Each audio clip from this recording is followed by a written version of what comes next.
Hello, good morning सभी बच्चों को मेरे तरफ से गुड मॉर्निंग। गुरुकुल परिवार में आप सभी का स्वागत है। आज बहुत दिनों बाद आज मन में विचार आया कि क्लास 10th वालों के लिए भी कुछ बनाया जाए। ठीक है, तो आप लोगों के लिए फिर से मैं क्लास 10th का नया टॉपिक लेके आ रहा हूँ, कोऑर्डिनेट ज्योमेट्री। ये बहुत दिन के बाद ला रहा हूँ। निराश मत होइएगा क्योंकि आपका एग्जाम फरवरी में है। तब तक मैं बहुत सारा वीडियो अपलोड कर दूंगा। आज वीडियो थोड़ा लंबा भी हो सकता है, कितना लंबा होगा वो हमारे रिदम पे डिपेंड करेगा। अगर मेरे को बहुत अच्छा लगा, पढ़ाने में टाइम मतलब इंजॉयमेंट लगा मेरे को, तो मैं पक्का इसे बहुत देर तक पढ़ाऊंगा। बस आप लोगों से एक रिक्वेस्ट है कि इस भाई का वीडियो अगर पसंद आए तो जितना ज़्यादा से ज़्यादा शेयर करो, दोस्तों के बीच में शेयर करो, क्योंकि आपका भाई ओमकार वर्मा आपके लिए क्लास 10th का एक वीडियो, चैप्टर का नाम अभी नहीं बताऊंगा, आप लोग के लिए सरप्राइज है, लेकिन जबरदस्त तरीके से लेके आऊंगा। आप समझने की कोशिश करिएगा बस। तो आज हमारा शुरुआत होने वाला है क्लास 10th का टॉपिक। बहुत दिनों बाद, लगभग 15-20 दिन से ऊपर ही हो गए होंगे, तो बहुत दिनों बाद आपके लिए ला रहा हूं क्लास 10th का टॉपिक। कौन सा टॉपिक? क्लास 10th का। बट बच्चों बिल्कुल ध्यान देना मेरा भाई, क्लास 10 का टॉपिक है और वो टॉपिक का नाम है कोऑर्डिनेट ज्योमेट्री। क्या नाम है? Coordinate geometry.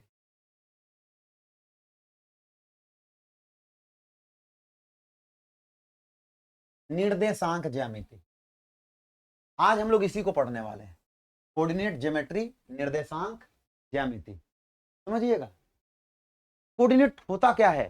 सबसे ज्यादा जरूरी जानना यह है कि कोऑर्डिनेट्स होता क्या है। निर्देशांक से आपको पता नहीं चलेगा, निर्देशांक वर्ड जो होता है निर्देशित करना होता है, लेकिन कोऑर्डिनेट वर्ड जितने भी बच्चे जो आजकल मॉडर्न बच्चे हैं, जो जिन्हें वेब सीरीज वगैरह ज्यादा पसंद है, स्पाई मूवी ज्यादा पसंद है, तो उसमें देखिएगा अक्सर पुलिस कॉप जो होता है, कॉप कॉप, वो बार बार किसी अपने एजेंट को या किसी को भी बार बार बोलता है, please send your location, please send your location, please send your location.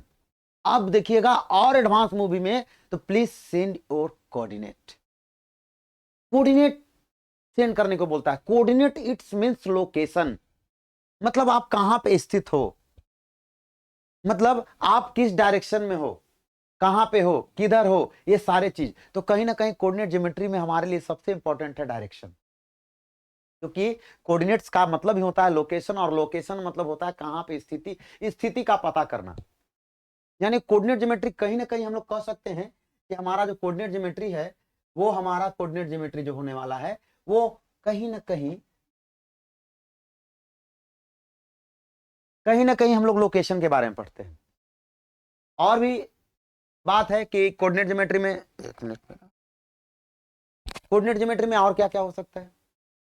तो जब हम लोग जान गए कि इस बात को कि कोऑर्डिनेट ज्योमेट्री का काम है किसी भी वस्तु के या किसी भी आदमी का या कोई भी व्यक्ति हो, उसके लोकेशन का पता करना। यानी जब आप कहीं भी खड़ा हो, जैसे आप मान लीजिए पटना में खड़ा हो, तो आप अपने लोकेशन के बारे में बताओगे कि मैं पटना जंक्शन पे हनुमान मंदिर के पास खड़ा हूं। That's your location, that's your coordinate. Coordinates मतलब क्या होता है कि आप उसको डायरेक्शन के साथ एक्यूरेट बता रहे हो। जैसे आजकल का जमाना ऐसा है कि आप हम लोग कहीं भूल जाते हैं, कहीं जाना हो और मैं वहां पे नहीं पहुंच पा रहा हूं, तो मैं मतलब जिसके कहाँ पहुंचना हो उसे मैं बोलता हूँ प्लीज सेंड योर लोकेशन, तो वो व्हाट्सएप पे लोकेशन शेयर करता है। जब वो व्हाट्सएप पे लोकेशन शेयर करता है तो लोकेशन शेयर करने के दरमियान में आप नीचे नीचे देखिएगा, मैप के बगल में ऐसे लिखा रहता है नॉर्थ साउथ, ऐसे करके इस तरह से ऐसे लिखा रहता है, ठीक है ना, नॉर्थ साउथ ईस्ट एंड, इस तरह से लिखा रहेगा। तो कहीं ना कहीं कोऑर्डिनेट ज्योमेट्री के लिए ये बहुत इंपॉर्टेंट होगा, बिल्कुल है। तो कोऑर्डिनेट ज्योमेट्री का ओरिजिनली जो काम होता है ना, किसी भी वस्तु के असली स्थान का पता करना, और असली स्थान का पता करने के लिए आपको डायरेक्शन का होना बहुत जरूरी है। समझ रहे हैं हमारी बात? असली स्थान का। और डायरेक्शन हमारे पास कितने हैं? हमारे पास 4 है, north south east and west. ठीक है, अब north south east and west जो हमारा डायरेक्शन है, और भी डायरेक्शन अप एंड डाउन के डायरेक्शन है, लेकिन क्लास 10th में इतना डीप में नहीं बताया जाए, इसीलिए नॉर्थ साउथ ईस्ट वेस्ट को हटा दिया गया है मेरे भाई। है? और उस बहन को भी मैं बोलना चाह रहा हूं, बस आप ध्यान से पढ़ो, क्योंकि वीडियो आपके सेशन का बहुत तगड़ा होने वाला है, क्योंकि इस वीडियो में बहुत कुछ मिलने वाला है कोऑर्डिनेट ज्योमेट्री से लेके। समझ रहे हैं? तो चलिए, कोऑर्डिनेट ज्योमेट्री में जो आज बात होने वाला है कि ये तो समझ में आ गया कि कोऑर्डिनेट ज्योमेट्री का काम कहीं ना कहीं लोकेशन का पता करना होता है। ठीक है, कोऑर्डिनेट ज्योमेट्री का काम कहीं ना कहीं किसका पता करना होता है, लोकेशन का पता करना होता है। कोऑर्डिनेट ज्योमेट्री का काम लोकेशन का पता करना होता है, और लोकेशन के लिए हम लोग को डायरेक्शन चाहिए, और डायरेक्शन कहां से मिलेगा, तो डायरेक्शन मिलने के लिए हम लोग क्या करेंगे, डायरेक्शन मिलने के लिए हम लोग कहीं ना कहीं डायरेक्शन का यूज करेंगे। तो जब डायरेक्शन की बात करते हैं तो हम लोग जमीन पे खड़ा रहते हैं तो इधर बोलते हैं इधर नॉर्थ है, इधर साउथ है, इधर ईस्ट है, इधर क्या है, वेस्ट है, इस तरह से हम लोग यूज करते हैं। तो इस तरह का जो डायरेक्शन हम लोग यूज करते हैं। लेकिन जब हम लोग को पेज पे डायरेक्शन लाना हो तो पेज पे डायरेक्शन के लिए आपको बस एक ही चीज याद रखना है, ये हमारा ओरिजिनल डायरेक्शन, समझ रहे हैं, ये हमारा क्या है, ओरिजिनल डायरेक्शन है, और इसी डायरेक्शन को फॉलो करना है। इसे हम लोग कहते हैं नॉर्थ, इसे साउथ, इसे ईस्ट, नहीं इधर, इधर वेस्ट, सही है, ये डायरेक्शन का यूज करते हैं। लेकिन क्लास 10th में इस चीज को ना यूज करके आपको यूज किया जाता है कोऑर्डिनेट ज्योमेट्री में चतुर्थांश, चतुर्थ का क्वाड्रेंट का, ठीक है, बिहार बोर्ड वाले बच्चे ध्यान दीजिएगा, क्वाड्रेंट का यूज किया जाता है, क्वाड्रेंट। अब एक क्वाड्रेंट क्या होता है, तो कहता है, बहुत सिंपली सी बात मैं बता रहा हूं कि क्वाड्रेंट क्यों आया लाइफ में, नॉर्थ साउथ ईस्ट वेस्ट क्यों नहीं आया, क्योंकि आपको इतना डीप में भी नहीं पढ़ाना है। 10th के बाद बहुत सारे बच्चे आर्ट्स लेंगे, कॉमर्स लेंगे, साइंस लेंगे। जो बच्चे साइंस लेंगे उन्हें कोऑर्डिनेट ज्योमेट्री पढ़ना होगा, आगे चल के 2D में 3D में बहुत सारा चीज पढ़ना होगा। तो इन सभी चीजों को देखते हुए ना 10th का सिलेबस बहुत ईजी बनाने के लिए ही आप लोग को ऐसा किया गया है, ताकि आप जो है ज्यादा अभी नॉलेज नहीं प्राप्त करें।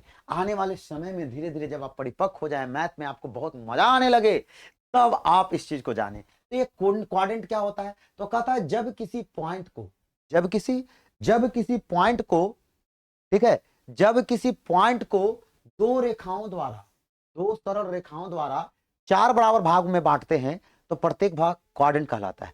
यानी किसी भी पॉइंट को दो लाइन द्वारा 4 इक्वल पार्ट में डिवाइड कर दो, वो क्वाड्रेंट कहलाएगा। लेकिन आप ये बोलोगे कि भाई साहब हम तो इसे भी 4 इक्वल पार्ट में डिवाइड कर दिए, देखिए ये भी 4 इक्वल पार्ट में है, दैट्स, ये भी क्वाड्रेंट है, ये भी क्वाड्रेंट है। लेकिन विच क्वाड्रेंट्स आर इंपॉर्टेंट, कौन क्वाड्रेंट हमारे लिए बहुत इंपॉर्टेंट है भाई, मेरे भाई ये चीज याद रखना। तो यहां पे आपके दिमाग में आएगा ये बात कि अच्छा ये वाला क्वाड्रेंट इंपॉर्टेंट नहीं है, कहा कि गुरुजी नहीं बताए थे। भाई भाई की बात ध्यान दे, भाई की बात सुन। ये देखो इस क्वाड्रेंट की इसलिए वैल्यू रखा गया क्योंकि कहीं ना कहीं नॉर्थ है, साउथ है, ईस्ट है, एंड ये क्या है, वेस्ट, इसलिए इस क्वाड्रेंट की वैल्यू रखी गई, ये क्वाड्रेंट नहीं। क्योंकि यह क्वाड्रेंट जो है कहीं ना कहीं यह बताता है कि 4 भाग में तो है, बट डायरेक्शन क्लियरली नहीं बता रहा है। यानी जब डायरेक्शन मेरे को क्लियरली चाहिए तो ये देगा, ठीक है। तो यहां पे क्या किया जा रहा है ना कि आपको से एक झूठ बोल दिया जा रहा है, इस डायरेक्शन को हटा दिया गया है, और यहां पे बोल दिया गया है कि इसको कहते हैं एक्स, इसको कहते हैं एक्स डैश, इसको कहते हैं वाई, इसको कहते हैं, डायरेक्शन को हटा के सिंपल सा ऐसा कर दिया गया है। तो भाई डरना नहीं है, बहुत सिंपल है।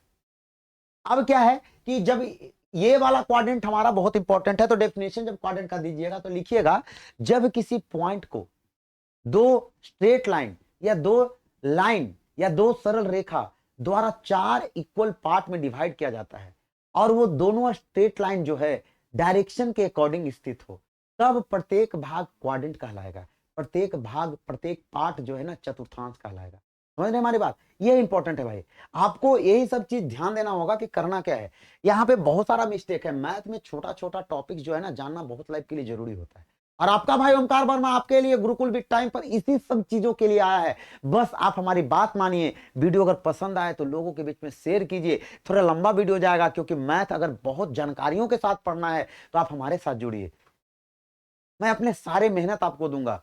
बहुत दिनों बाद 10th पे आया हूं, मैं उन भाई और उन बहन को बोलना चाह रहा हूं, बहुत दिन पे आया हूं, इसलिए इसको दबा के शेयर करो, जितना दोस्त है सबको शेयर करो, लाइक करो, कमेंट करो, जितना एक पॉइंट कमेंट करो क्या क्या कमी है हमारे में। तो चलिए शुरू करते हैं। चतुर्थांश तो क्लियर हो गया, चतुर्थांश का डेफिनेशन भी दे दिए। अब चतुर्थांश में क्या होता है कि आगे जब आप लोग पढ़िएगा जियोग्राफी क्लास 10th में, तो आप देखिएगा what is the coordinates of, जैसे हम लोग बोलते हैं ना 8 डिग्री नॉर्थ, 7 डिग्री, भारत का वो क्या बोलते हैं अक्षीय, एक्स अक्ष, जो भी हो, ज्योग्राफी मेरे को नहीं आता है उतना, आप अपना देख लीजिए ज्योग्राफी के अकॉर्डिंग। तो वो जो हमारा कहीं ना कहीं कोऑर्डिनेट ही बताता है कि भारत का अक्षांशीय विस्तार, देशांतरीय विस्तार बताइए, तो हमारा कोऑर्डिनेट है। तो कोऑर्डिनेट में जब आप देखिएगा तो इसको कहा जाता है इधर प्लस, कहा जाता है प्लस, इधर हो जाता है ये माइनस, ऊपर हो जाता है प्लस और नीचे हो जाता है इस तरह से। अब इसमें क्या है कि अब हम लोग धीरे धीरे आगे बढ़ना स्टार्ट करते हैं। इस क्वाड्रेंट में क्या है कि सबसे ज्यादा जरूरी है कि अब हम लोग ग्राफ पढ़ते हैं। इतना जानने के बाद ग्राफ, ये बहुत इंपॉर्टेंट है ग्राफ, ठीक है। ग्राफ जब पढ़ना शुरू करते हैं तो सबसे पहले जरूरी है ये चतुर्थांश, इसको एक्स, तो एक्स डैश, इसको बाय, इसको बाय। अब हमारी बात सुनिएगा, हम कहना क्या चाह रहे हैं कि जब आपके दिमाग में ये आ जाए ये चतुर्थांश है और जिस बिंदु का आप प्रयोग कर रहे थे ये बिंदु था वो, इस बिंदु को हम लोग बोलते थे ओरिजिन, ठीक है नहीं, यानी जिस बिंदु का प्रयोग किया गया है 4 इक्वल पार्ट में उसको ओरिजिन कहा जाता है। और ओरिजिन को हम लोग कहते हैं मूल बिंदु। क्या कहते हैं? मूल बिंदु।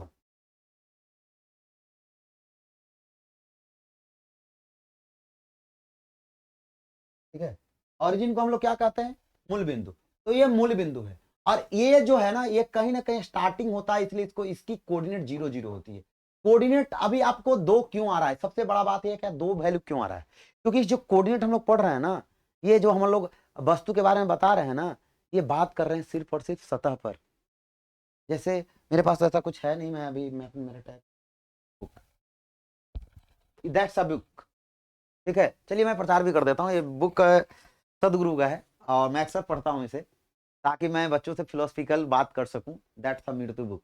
अब ये कोऑर्डिनेट है, अब समझना हमारी बात। अब इसमें मैं बात कर रहा हूं कि इसमें 2 क्यों ले रहा हूं यूज।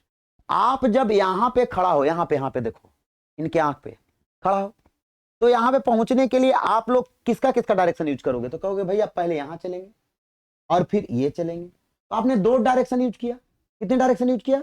2 डायरेक्शन। और ये सतह है, क्या है रे भाई? ये सतह है। इस तरह से ये जो पॉइंट्स है ना, जैसे मैं इसको ऐसे खोल दूं, ये मेरा सतह है। कोई वस्तु यहाँ पे है, यहाँ पे है, यहाँ पे मेरे को पहुंचना है। तो यहाँ से देखिए, वीडियो देखिएगा, यहाँ से मैं चल रहा हूँ ऐसे और ऐसे। आपने 2 डायरेक्शन कवर किए कि नहीं किए? कितने डायरेक्शन कवर किए? 2 डायरेक्शन। इसीलिए यहाँ पे कोऑर्डिनेट्स की वैल्यू जो होती है ना, 2 वैल्यू होती है, क्योंकि आपने प्लेन पे पढ़ा है, प्लेन पे। लेकिन जब मैं इसे लटका दूं हवा में, हवा में लटकाओगे तो आपको कितने डायरेक्शन मिल रहे हैं? तो लंबा चौड़ा ऊंचा, 3 डायरेक्शन। तो जब ये हवा में जाएगा तो ये 3 डायरेक्शन देगा और वो 3D में हम लोग को पढ़ना है। समझ में आ रहा है ना? मजा आ रहा है? ये हवा में लटकेगा तो 3 डायरेक्शन देगा, लंबा चौड़ा ऊंचा, और ये हमको 3D में पढ़ना है। लेकिन भाई साहब अब बात समझिए, हम लोग क्या करने वाले हैं? हम लोग तो सतह पे पढ़ने वाले हैं। हमारी एबिलिटी अभी इतनी नहीं है, अभी हम लोग 10th क्लास में है, तो हम लोग सतह पे पढ़ रहे हैं, जमीन पे पढ़ रहे हैं, जमीन पे। और जमीन पे हम लोग को 2 ही डायरेक्शन लेना है, लंबा और चौड़ा। और ये हो जाता है 4 डायरेक्शन, उत्तर दक्षिण पूरब पश्चिम। समझ रहे हैं? होता है क्यों नहीं 2 डायरेक्शन, बन जाता है 4 डायरेक्शन। अब उसकी बात मैं आगे करूंगा, जब मैं 12th में एक टॉपिक लेके आऊंगा 3D, तब बात करूंगा कि 2 direction, 2 sides how to converted into 4 direction, 2 sides. तो इसके बारे में मैं बात करूंगा। तो अभी हमारा ये बात था, और ये सदगुरु का बुक है, अगर आपको भी अच्छा लगे तो इसको पढ़िए, बहुत अच्छी बुक है। प्रमोटेड बुक नहीं है, बल्कि मैं कर दे रहा हूँ क्योंकि मेरे को पसंद है ये बुक। ये मृत्यु है।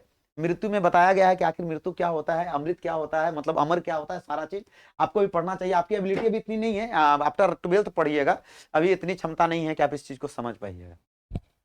तो कहीं ना कहीं ये समझ में आ गया कि 2 पॉइंट्स क्यों है, क्योंकि सतह पर है। हवा में रहता भैया तो 3 पॉइंट्स रहता, ये बिल्कुल रहता। तो जब 2 पॉइंट्स है तो इसके बारे में और आगे बात करिए।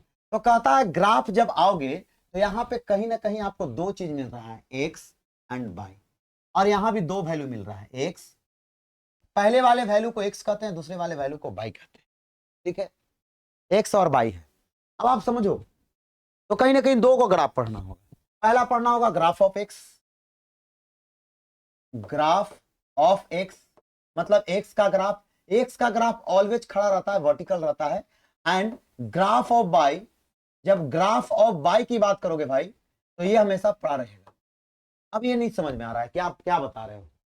खड़ा और पड़ा, खड़ा is also written as vertical and पड़ा is also written as horizontal. अब बताता हूं मैं क्या कर रहा हूं। मैं देखिए, मैं कलर यूज कर रहा हूं। कलर देखिए, देखिएगा आप लोग, ये हमारा कलर है 1, 1 2 3 4 5 ठीक है। तो कह रहा है एक्स का ग्राफ खड़ा, तो यह जो लाइन है ना, यह लाइन कहलाएगा एक्स बराबर 1, यह कहलाएगा एक्स बराबर 2, यह कहलाएगा एक्स बराबर 3, यह कहलाएगा एक्स बराबर 4, यह कहलाएगा एक्स बराबर 5, यह कहलाएगा एक्स बराबर 6। समझ रहे? यानी अगर इस चीज को मैं नाम दे दूं 1 2 3 4 5 6, भैया अब समझ में नहीं आ रहा क्या कर रहे हैं। मतलब इस पॉइंट पे जब इसकी वैल्यू पूछोगे ना, तो यहां भी एक्स का मान जो होगा वो 6 ही होगा।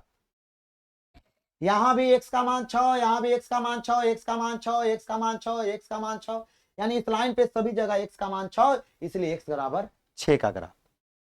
यहाँ पे एक्स बराबर 5, एक्स बराबर 5, एक्स बराबर 5, एक्स बराबर 5, सभी जगह एक्स बराबर 5 है, इसलिए कहलाएगा एक्स बराबर 5 का ग्राफ। या एक्स बराबर 4 का ग्राफ, यह कहलाएगा एक्स बराबर 3 का ग्राफ, यह कहलाएगा एक्स बराबर 2 का ग्राफ, यह कहलाएगा एक्स बराबर 1 का ग्राफ, यह कहलाएगा एक्स बराबर 0 का ग्राफ। और 0 का ग्राफ आप लोग को कहां मिला? Y axis.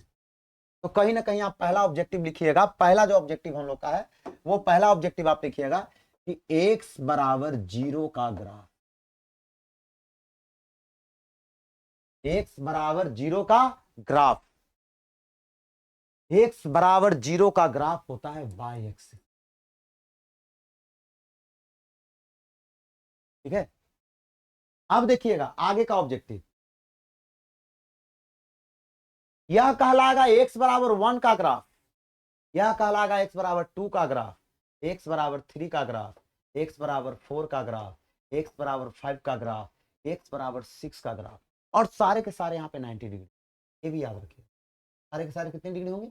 90 डिग्री होंगे, और ये भी 90 डिग्री है। तो कह सकते हैं कि x बराबर 1 भी बाई के समांतर, x बराबर 2 भी बाई के समांतर, x बराबर 3 भी बाई के पैरेलल, x बराबर 4 भी बाई के पैरेलल, x बराबर 5 भी बाई के पैरेलल, x बराबर 6 भी बाई के पैरेलल। अगर मैं इधर बात करूं तो x बराबर -1 भी बाई के पैरेलल, x बराबर -2 भी बाई के पैरेलल, x बराबर -3 भी बाई के पैरेलल, x बराबर -4 भी बाई के पैरेलल। पैरेलल मतलब समांतर, यानी जितने भी हैं कहीं ना कहीं ये बाई के क्या है? समांतर है। तो दूसरा जो हमारा ऑब्जेक्टिव बनेगा वो कहलाता है एक्स बराबर संख्या,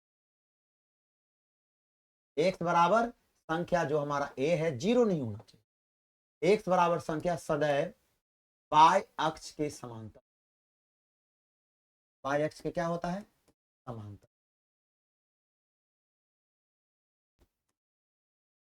ठीक है ना? एक्स बराबर संख्या, एक्स बराबर जो संख्या है वो सदैव वाई अक्ष के क्या होता है? समांतर होता है। इस चीज को बिल्कुल याद रखिएगा, एक्स बराबर संख्या जो है वो सदैव वाई अक्ष के समांतर होगा। और यहाँ संख्या हमारा ए है।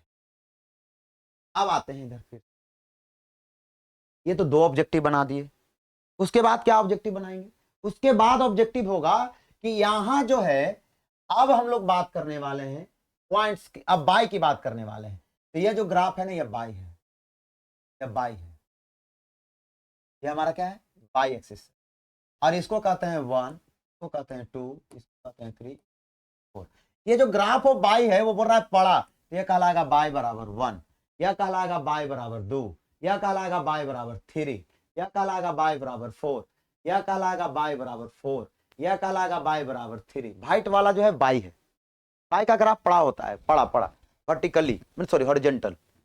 तो कहीं ना कहीं आप कह रहे हैं कि यह हो जाएगा बाई बराबर 4 भैया, यह हो जाएगा बाई बराबर 3, बाई बराबर 2, बाई बराबर 1। हाँ, तो यह 4 है तो यहां भी बाई का मान 4, यहां भी बाई का मान 4, यहां भी बाई का मान 4, यहां भी बाई का मान 4, यहां भी बाई का मान 4, यहां भी बाई का मान 4 तक यहाँ। और यहाँ पे x का मान 5 है, अब बाई का मान 4 है। ओ यही कोऑर्डिनेट होता है? बिल्कुल होता है। यहाँ पे देखिएगा, यहाँ पे कहिएगा बाई का मान 4 है और x का मान कितना है? 3 है। तो पहले x आया, अब बाद में कौन आया? 4। ये 3 4 हो जाएगा। यह पॉइंट क्या होगा? यह कहलाएगा बाई बराबर 2 और x बराबर 3। तो कहीं ना कहीं इस लाइन पे सब जगह x का मान 3 होगा, इस लाइन पे बाई का मान कितना होगा? 2 होगा। तो इस तरह से हम लोग कोऑर्डिनेट फाइंड करते हैं। तो कह सकते हैं हम कि यह कहलाएगा बाई बराबर 4, बाई बराबर 3, बाई बराबर 2, बाई बराबर 1, बाई बराबर 0। ये जो 0 है तो इसको तो हम x अक्ष कह रहे थे, बाई बराबर 0 को क्या कह रहे थे? x अक्ष कह रहे थे। ठीक है, तो बाई बराबर 0 कहां पे मिलेगा? x अक्ष पर मिलेगा। तो इसको हम लोग कहेंगे ऐसा,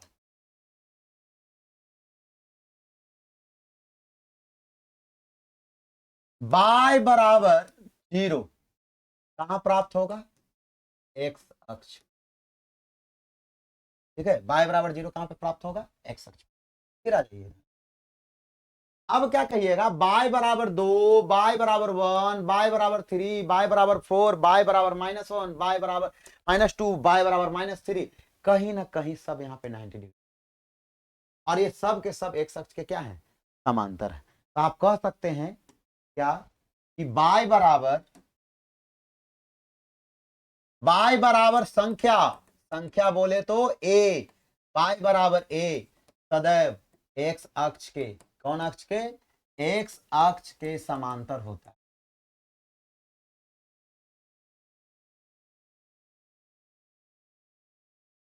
एक्स अक्ष का क्या होता है? समांतर होता है। अब आ जाते हैं इधर पॉइंट पे, तो हम बेसिक से चल रहा हूं, इस चीज को देखिएगा। अब कहता है कि यह जो पॉइंट है, इस पॉइंट को 3 2 कह रहे हैं, इस पॉइंट को 5 4 कह रहे हैं। कोऑर्डिनेट है ना, अब इसका होता है, इसको भुज कहा जाता है, इसको कोटि कहा जाता है। पहल का भुज, दूसर का कोटि, पहल का भुज, दूसर का कोटि, पहल का भुज, दूसर का कोटि। तो यहाँ पे जो है आगे का जब हम लोग ऑब्जेक्टिव पढ़ना स्टार्ट करते हैं तो कहते हैं कि एक्स अक्ष पर किसी बिंदु का निर्देशांक क्या होता है? एक्स अक्ष पर किसी बिंदु का निर्देशांक क्या होता है? देखिएगा, ये आपको ऑब्जेक्टिव बड़ा टफ लगेगा, लेकिन इसका आंसर बहुत सिंपल है। तो देखिए, हमारा एक्स अक्ष ये है, ये वाला एक्स अक्ष पर y का मान 0 और x का मान तो कुछ होगा ही। ठीक है, यहाँ पे 1, यहाँ पे 2, यहाँ पे 3, यहाँ पे 4, यहाँ पे 5, यहाँ पे 6। तो कह सकते हैं कि एक्स अक्ष पर किसी बिंदु का निर्देशांक, पहले तो x मौजूद होगा और एक्स अक्ष पर y का मान क्या होता है? 0। ठीक है, उसके बाद अगला आता है कि y अक्ष पर किसी बिंदु का निर्देशांक, y अक्ष पर किसी बिंदु का निर्देशांक क्या होगा?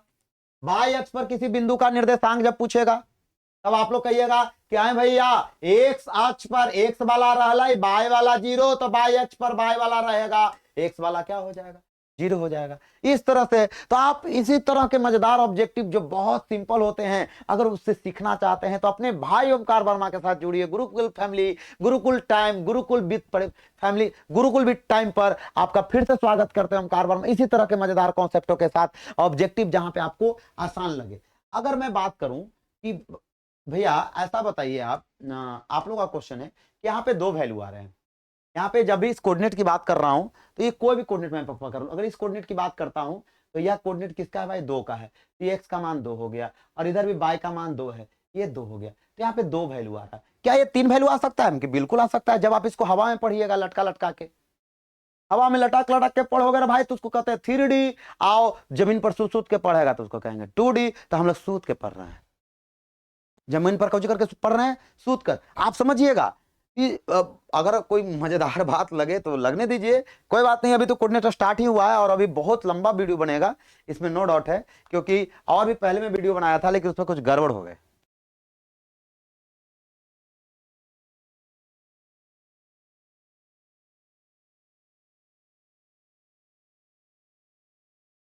तो अगर आपको ये वीडियो पसंद आ रहा है तो अपने दोस्तों के साथ शेयर कीजिए और पता कीजिए कि क्या ऐसा वीडियो और भी कहीं अवेलेबल है, तो गारंटी है कि नहीं होगा, मजा आ रहा होगा इस वीडियो में। तो चलिए मैं आगे बात करता हूँ। इतने सारे ऑब्जेक्टिव आ गए। एक्स बराबर 0 का ग्राफ बाई एक्स पर, एक्स बराबर संख्या का ग्राफ बाई एक्स के समांतर होता है, y बराबर 0 का ग्राफ एक्स अक्ष पर होता है, y बराबर संख्या का ग्राफ एक्स अक्ष के समांतर होता है। एक्स अक्ष पर किसी बिंदु का निर्देशांक a0 होता है और y अक्ष पर किसी बिंदु का निर्देशांक कितना होता है? 0 होता है। अब और क्या पढ़ाना चाहते हैं आप और पढ़ाना चाहते हैं तो बोलिए, हम क्या पढ़ाना चाहते हैं। सबसे इंपॉर्टेंट चीज जो है, यहाँ पे यह बिंदु है, यहाँ पे यह बिंदु है, यहाँ पे यह बिंदु, समझिएगा। इस बिंदु के लिए आपने ऐसा लाइन ड्रॉ किया, तो यहाँ पे इसका, इस बिंदु तक पहुंचने के लिए आपने एक्स पे चला a इकाई और बाई एक्स के समांतर चला b। तो यह जो a डिस्टेंस है ना, यह कहलाएगा x का मान, कहलाएगा x का मान, समझ रहे हैं। और यह वाला जो डिस्टेंस है ना यहां से लेकर यहां तक, यह कहलाएगा बाई का मान। किसका कहलाएगा? बाई का मान। तो आप क्या कहोगे कि मूल बिंदु से इस बिंदु तक आने में हम लोग को एक्स अक्ष पर ए यूनिट, बाई अक्ष पर बी यूनिट चलना पड़ा, इसलिए इसका निर्देशांक हो जाएगा ए कॉमा बी, ए कॉमा बी। समझ रहे हमारी बात? और यहीं से हम लोग का स्पष्ट हो गया कि एक्स का मान, इसका मान, एक्स का मान अगर लेना हो तो पड़ा ले लीजिएगा, और बाई का मान जब लेना हो तो खड़ा ले लीजिएगा, यानी value of Y is vertical और value of X is horizontal. समझ गए? तो ये हो गया। अब यहाँ पे क्या है कि इसको कहते हैं एक्स, इसको कहते हैं बाई, इसको कहते हैं एक्स डैश, इसको कहते हैं बाई डैश। बेवकूफी है ये, एक्स तो एक्स डैश है, सब मैथमेटिशियन लिख दिए तो हम भी लिख दे रहे हैं, लेकिन ऐसा कुछ होता नहीं है। आप आगे चल के पढ़ोगे तो ये सब चीज आपको मजाक लगेगा कि अरे मैथ ऐसा भी होता है। कब? जब आप ग्रेजुएशन करने के बाद, जब आप किसी भी स्पेशल राइटर का बुक पढ़ोगे, जैसे कोऑर्डिनेट और ज्योमेट्री का क्या नाम है, उनका नाम भूल रहा हूं मैं, तो उनका अगर राइटर का बुक पढ़िएगा मैथ में कोऑर्डिनेट ज्योमेट्री को लेकर, तो वो तो गजबे गजबे कॉन्सेप्ट दिए हैं। वो तो सीधे बोले हैं कि क्या ही है, लोगों को बता दिया जाता है X, X dash, Y, Y dash क्या है, ये north south east and west है और इसे समझना होगा। तो भाई साहब अभी आप हमारे साथ जुड़िए, ओमकार वर्मा के साथ जुड़िए, क्योंकि आपका भाई आपके लिए, आपके अपने चैनल गुरुकुल विद टाइम पर आया है सिर्फ इसलिए कि हमारा भाई, हमारे बहन, जितनी भी पढ़ने वाले लोग हैं जिनके अंदर जुनून कूट कूट के भरा है, वो चाहते हैं कि नहीं मैं बोर्ड में उस चीज को फोड़ूं जिस चीज का मैं जरूरत रखता हूं। मैं पक्का विश्वास दिला रहा हूं, वीडियो देखो और एंजॉय करो, क्योंकि आप बहुत बवंडर करने वाले उस मैथ को, क्योंकि आपका भाई ओमकार वर्मा आपके लिए, आप ही के लिए गुरुकुल विद टाइम पर आया है ऐसे समझदार कॉन्सेप्ट के साथ, ताकि आपको मजा आ जाए।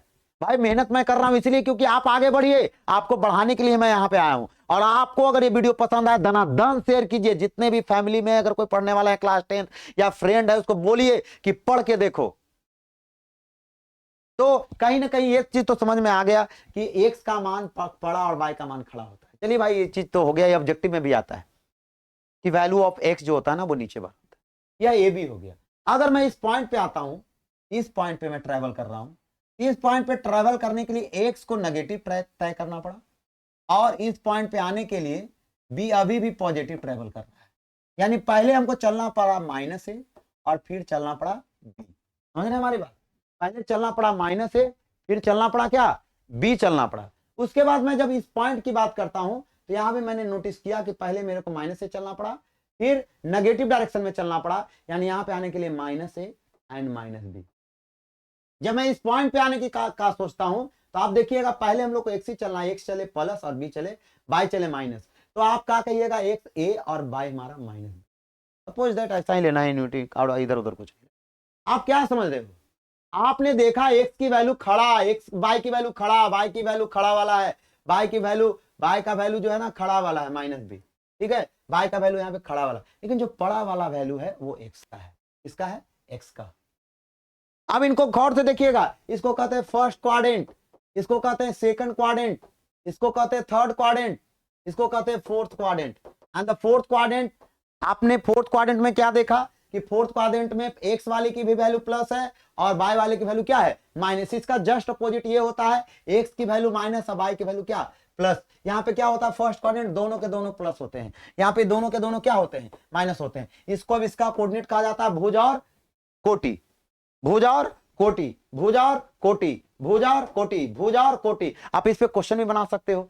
Third quadrant, third quadrant. अब इसमें क्वेश्चन क्या है कि -5 और 2, -5 और 2 ये आपको किस क्वाड्रेंट में मिलेगा, किस चतुर्थांश में स्थित है, -5 और 2। जब -5 और 2 की बात करते हैं तो -5 और 2 यानी एक्स की वैल्यू नेगेटिव, तो एक्स की वैल्यू तो नेगेटिव इधर होता है, चलो भाई इधर आ जाएगा, या तो ऊपर या तो नीचे, और बाई की वैल्यू पॉजिटिव तो ये आ जाएगा, तो ये सेकंड क्वाड्रेंट हो गया। अब इसमें अगर कोई पूछता है भुज का वैल्यू कितना है तो -5, कोटि की वैल्यू कितना है तो 2 है। समझ रहे हमारी बात? First value is also known as भुज and second value is also known as कोटि, ठीक है। अगर पहली वैल्यू एक्स की होती है, दूसरी वैल्यू बाई की होती है, ठीक है। तो इतना तक समझ में आ रहा है सारा चीज?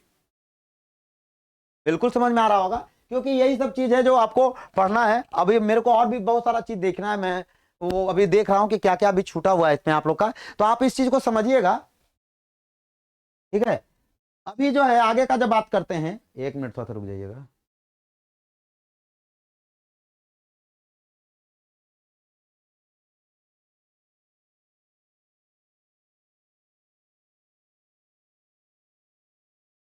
तो जब ऑब्जेक्टिव की बात हो रही थी तो ऑब्जेक्टिव कहीं ना कहीं यहां से आप लोग को बहुत सारा क्लियर होगा। इसमें आप लोग एक कर दीजिएगा, first quadrant positive positive, fourth quadrant positive negative, second quadrant minus plus and third quadrant is minus minus. ये हमारा कोऑर्डिनेट्स है and that the value of origin in 0 0, ठीक है, and this line is also known as X axis, this line is also known as Y axis and this line is also known as Y axis and this line is also known as x axis. The value of on this line is x, the value of x on this line is negative, the value of x on this line is positive, the value of y is on positive while y is negative. And but यहाँ भी आपके दो value आएंगे, but यहाँ पे x की value 0 होगी, y की वैल्यू समथिंग होगी, यहाँ पे x की वैल्यू 0 होगी, x की वैल्यू समथिंग होगी बट y की वैल्यू 0 होगी। आपको ये सारा चीज बताया गया है कि y की वैल्यू 0 होती है x अक्ष पर और x अक्ष पर ये होता है। तो इसके बाद हम लोग क्या क्या पढ़ेंगे, उसके बाद कोऑर्डिनेट ज्योमेट्री में हम लोग का कॉन्सेप्ट शुरू होता है। क्या शुरू होता है? कॉन्सेप्ट शुरू होता है। कॉन्सेप्ट कैसे कैसे शुरू होता है, ठीक है, कॉन्सेप्ट क्या क्या शुरू हो सकता है, ये इंपॉर्टेंट है। पहला हमारा कॉन्सेप्ट आता है, पहला हमारा कॉन्सेप्ट है एक बिंदु वाला प्रश्न। एक बिंदु वाला प्रश्न, वन पॉइंट कोऑर्डिनेट, मतलब आपको सिर्फ एक पॉइंट दिया रहेगा। इससे क्या क्या क्वेश्चन है, जो बच्चों हंसिएगा नहीं, थोड़ा मैं अलग दे रहा हूं ये कॉन्सेप्ट, ठीक है। तो एक बिंदु वाले कॉन्सेप्ट में क्या क्या है भाई, तो पहला एक बिंदु का कॉन्सेप्ट में पहला प्रश्न पूछेगा किस चतुर्थांश, एक बिंदु वाला प्रश्न जो है ना इससे आएगा, किस चतुर्थांश में है, भुज का मान क्या है, कोटि का मान क्या है, मूल बिंदु से दूरी क्या है।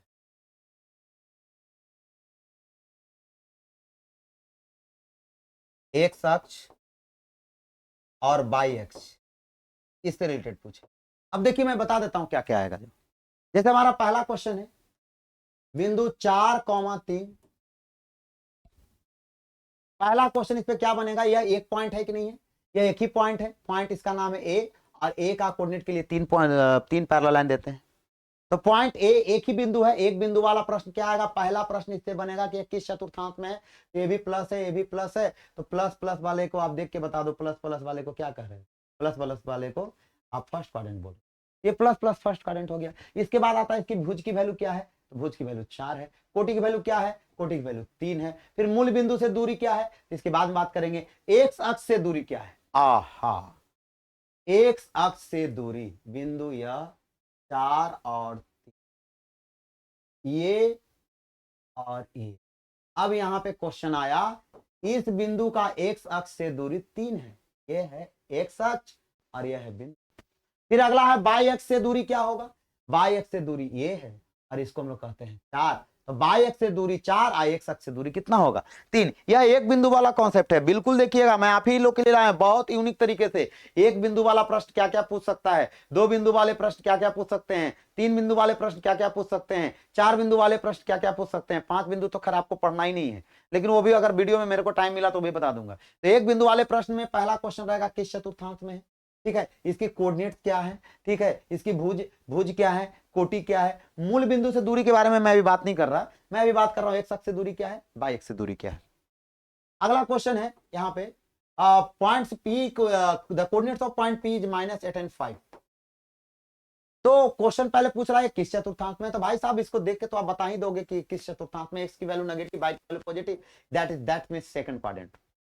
इस पर आपको क्वेश्चन पूछेगा कि भुज की वैल्यू क्या है, तो भुज की वैल्यू -8 है, कोटि की वैल्यू क्या है, कोटि की वैल्यू 5 है।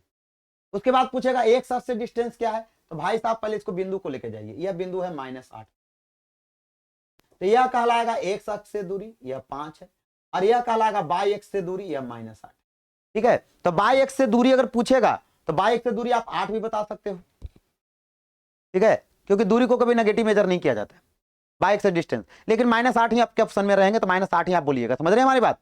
तो ये हो गया। अब आता है मूल बिंदु से दूरी, ये मूल बिंदु से दूरी क्या है, पॉइंट्स कहीं भी हो, हम जान रहे हैं पॉइंट्स को बोल रहे हैं A and B, it means ये वाली वैल्यू जो होगी, ये वाली वैल्यू बी होगी और ये वाली वैल्यू ए होगी, और इसको मिला दोगे तो हो जाएगा मूल बिंदु से दूरी, और ये बन जाएगा समकोण त्रिभुज, और इसकी लंबाई √a² प्लस b²। तो आप कह सकते हो कि मूल बिंदु से दूरी के लिए यहां दो पॉइंट्स है ए एंड बी, तो अगर ये इसका अगर मूल बिंदु से दूरी पूछेगा तो इसको बोल देंगे √4 का स्क्वायर जो 3 का स्क्वायर, 4 चौको 16 और 9 25, 25 का वर्गमूल कितना हो गया 5, यानी ये वाला डिस्टेंस 5 हो जाएगा। उसी तरह से इसका जब निकालोगे तो रूट अंडर 8 का स्क्वायर 64, 5 का स्क्वायर 25, 64 25 89, रूट अंडर 89 हो जाएंगे। तो समझ रहे हैं हमारी बात, कहीं ना कहीं आपको एक पॉइंट से ही सब क्वेश्चन पूछेंगे। तो चलिए रेडी करते हैं आगे का एक पॉइंट से क्वेश्चन क्या क्या आएगा। अब क्वेश्चन क्या है, क्वेश्चन यहाँ पे मैंने दिया बिंदु 4 3, इसे क्या क्या क्वेश्चन बना सकते हो। देखो क्वेश्चन बनाओगे कि इस बिंदु को आप, इस बिंदु में क्या है ना, एक्स का मान किस चतुर्थांश में है, तो पॉजिटिव पॉजिटिव, तो पहला बार आ गया फर्स्ट चतुर्थांश।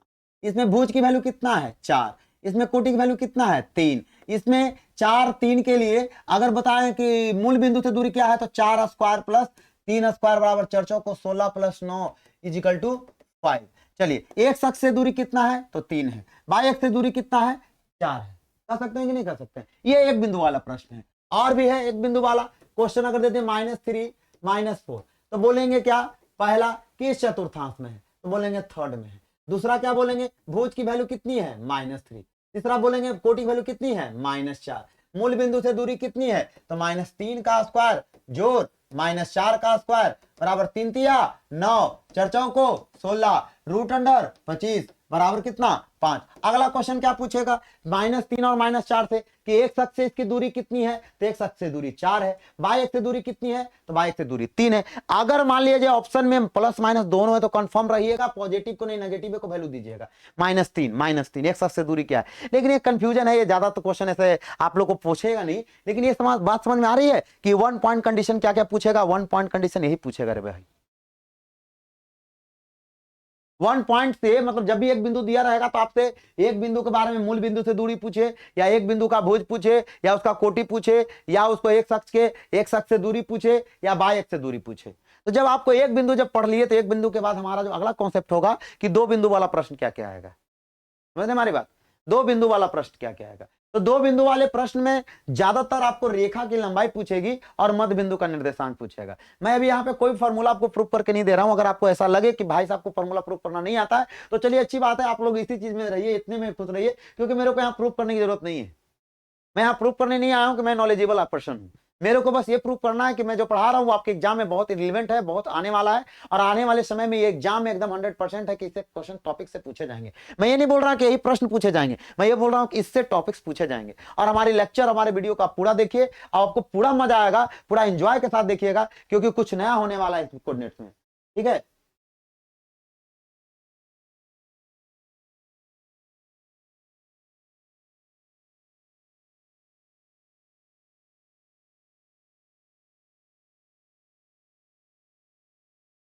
तो अब हम लोग जो बात करेंगे वो आगे का बात कर रहे हैं, एक मिनट।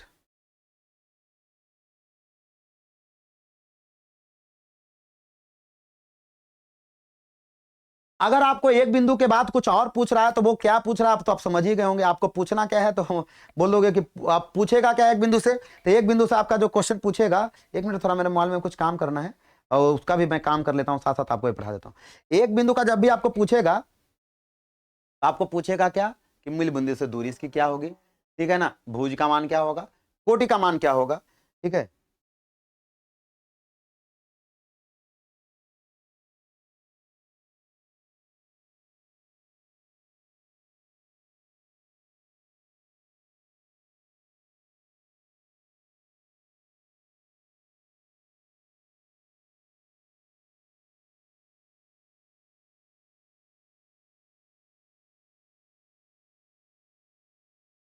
तो अभी जो हमारा जो मेन टॉपिक था वो तो एक टॉपिक का मतलब एक बिंदु का था। एक के बाद क्या आने वाला है, एक के बाद दो आने वाले हैं। दो आने वाले में क्या क्या प्रश्न पूछे जाएंगे, दो आने वाले में जो आपको पूछा जाएगा,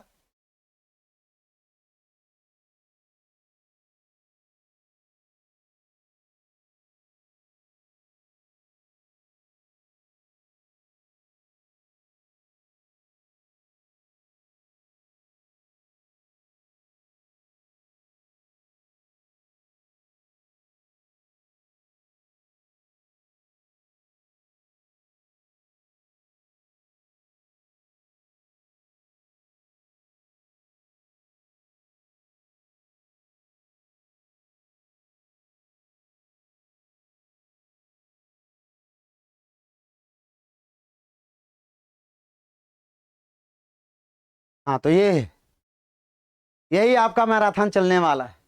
क्या बन के आया? सबसे आसान तरीका यहीं पर मिलेगा, एक ही वीडियो में खत्म। Coordinate geometry class 10th by Omkar Varma. अरे भाई पीपीटी बनाने वाले लोग, यहाँ पे एक चीज और लिखना था, गुरुकुल परिवार। कौन लिखेगा? कोई बात नहीं, गुरुकुल बेट टाइम, गुरुकुल बेट टाइम में ये तो आपका यही होने वाला है। अगर और बड़ा हो जाएगा क्या?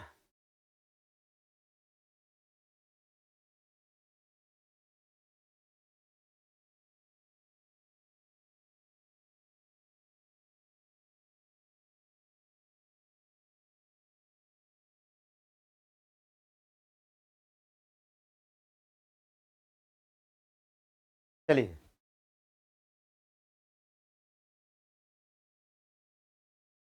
तो ये क्लास 10th का कोऑर्डिनेट ज्योमेट्री, ठीक है भाई ओमकार वर्मा, आपके लिए बहुत देर पे पीपीटी आती बन के आया है। अभी क्वेश्चन भी होंगे इसके अंदर, तो मैं क्वेश्चन भी नहीं खोल रहा, क्वेश्चन के लिए अलग से टाइम दूंगा। बहुत आराम से रिलैक्स से पढ़ाना है भाई, बस आपको मजे आने चाहिए इस वीडियो में, ठीक है।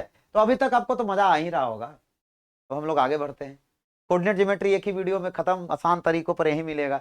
आसान तरीका नहीं मिल रहा है आपको, मैथमेटिक्स का सबसे बड़ा कॉन्सेप्ट मिल रहा है, समझ रहे हैं हमारी बात? तो चलिए आगे बढ़ते हैं।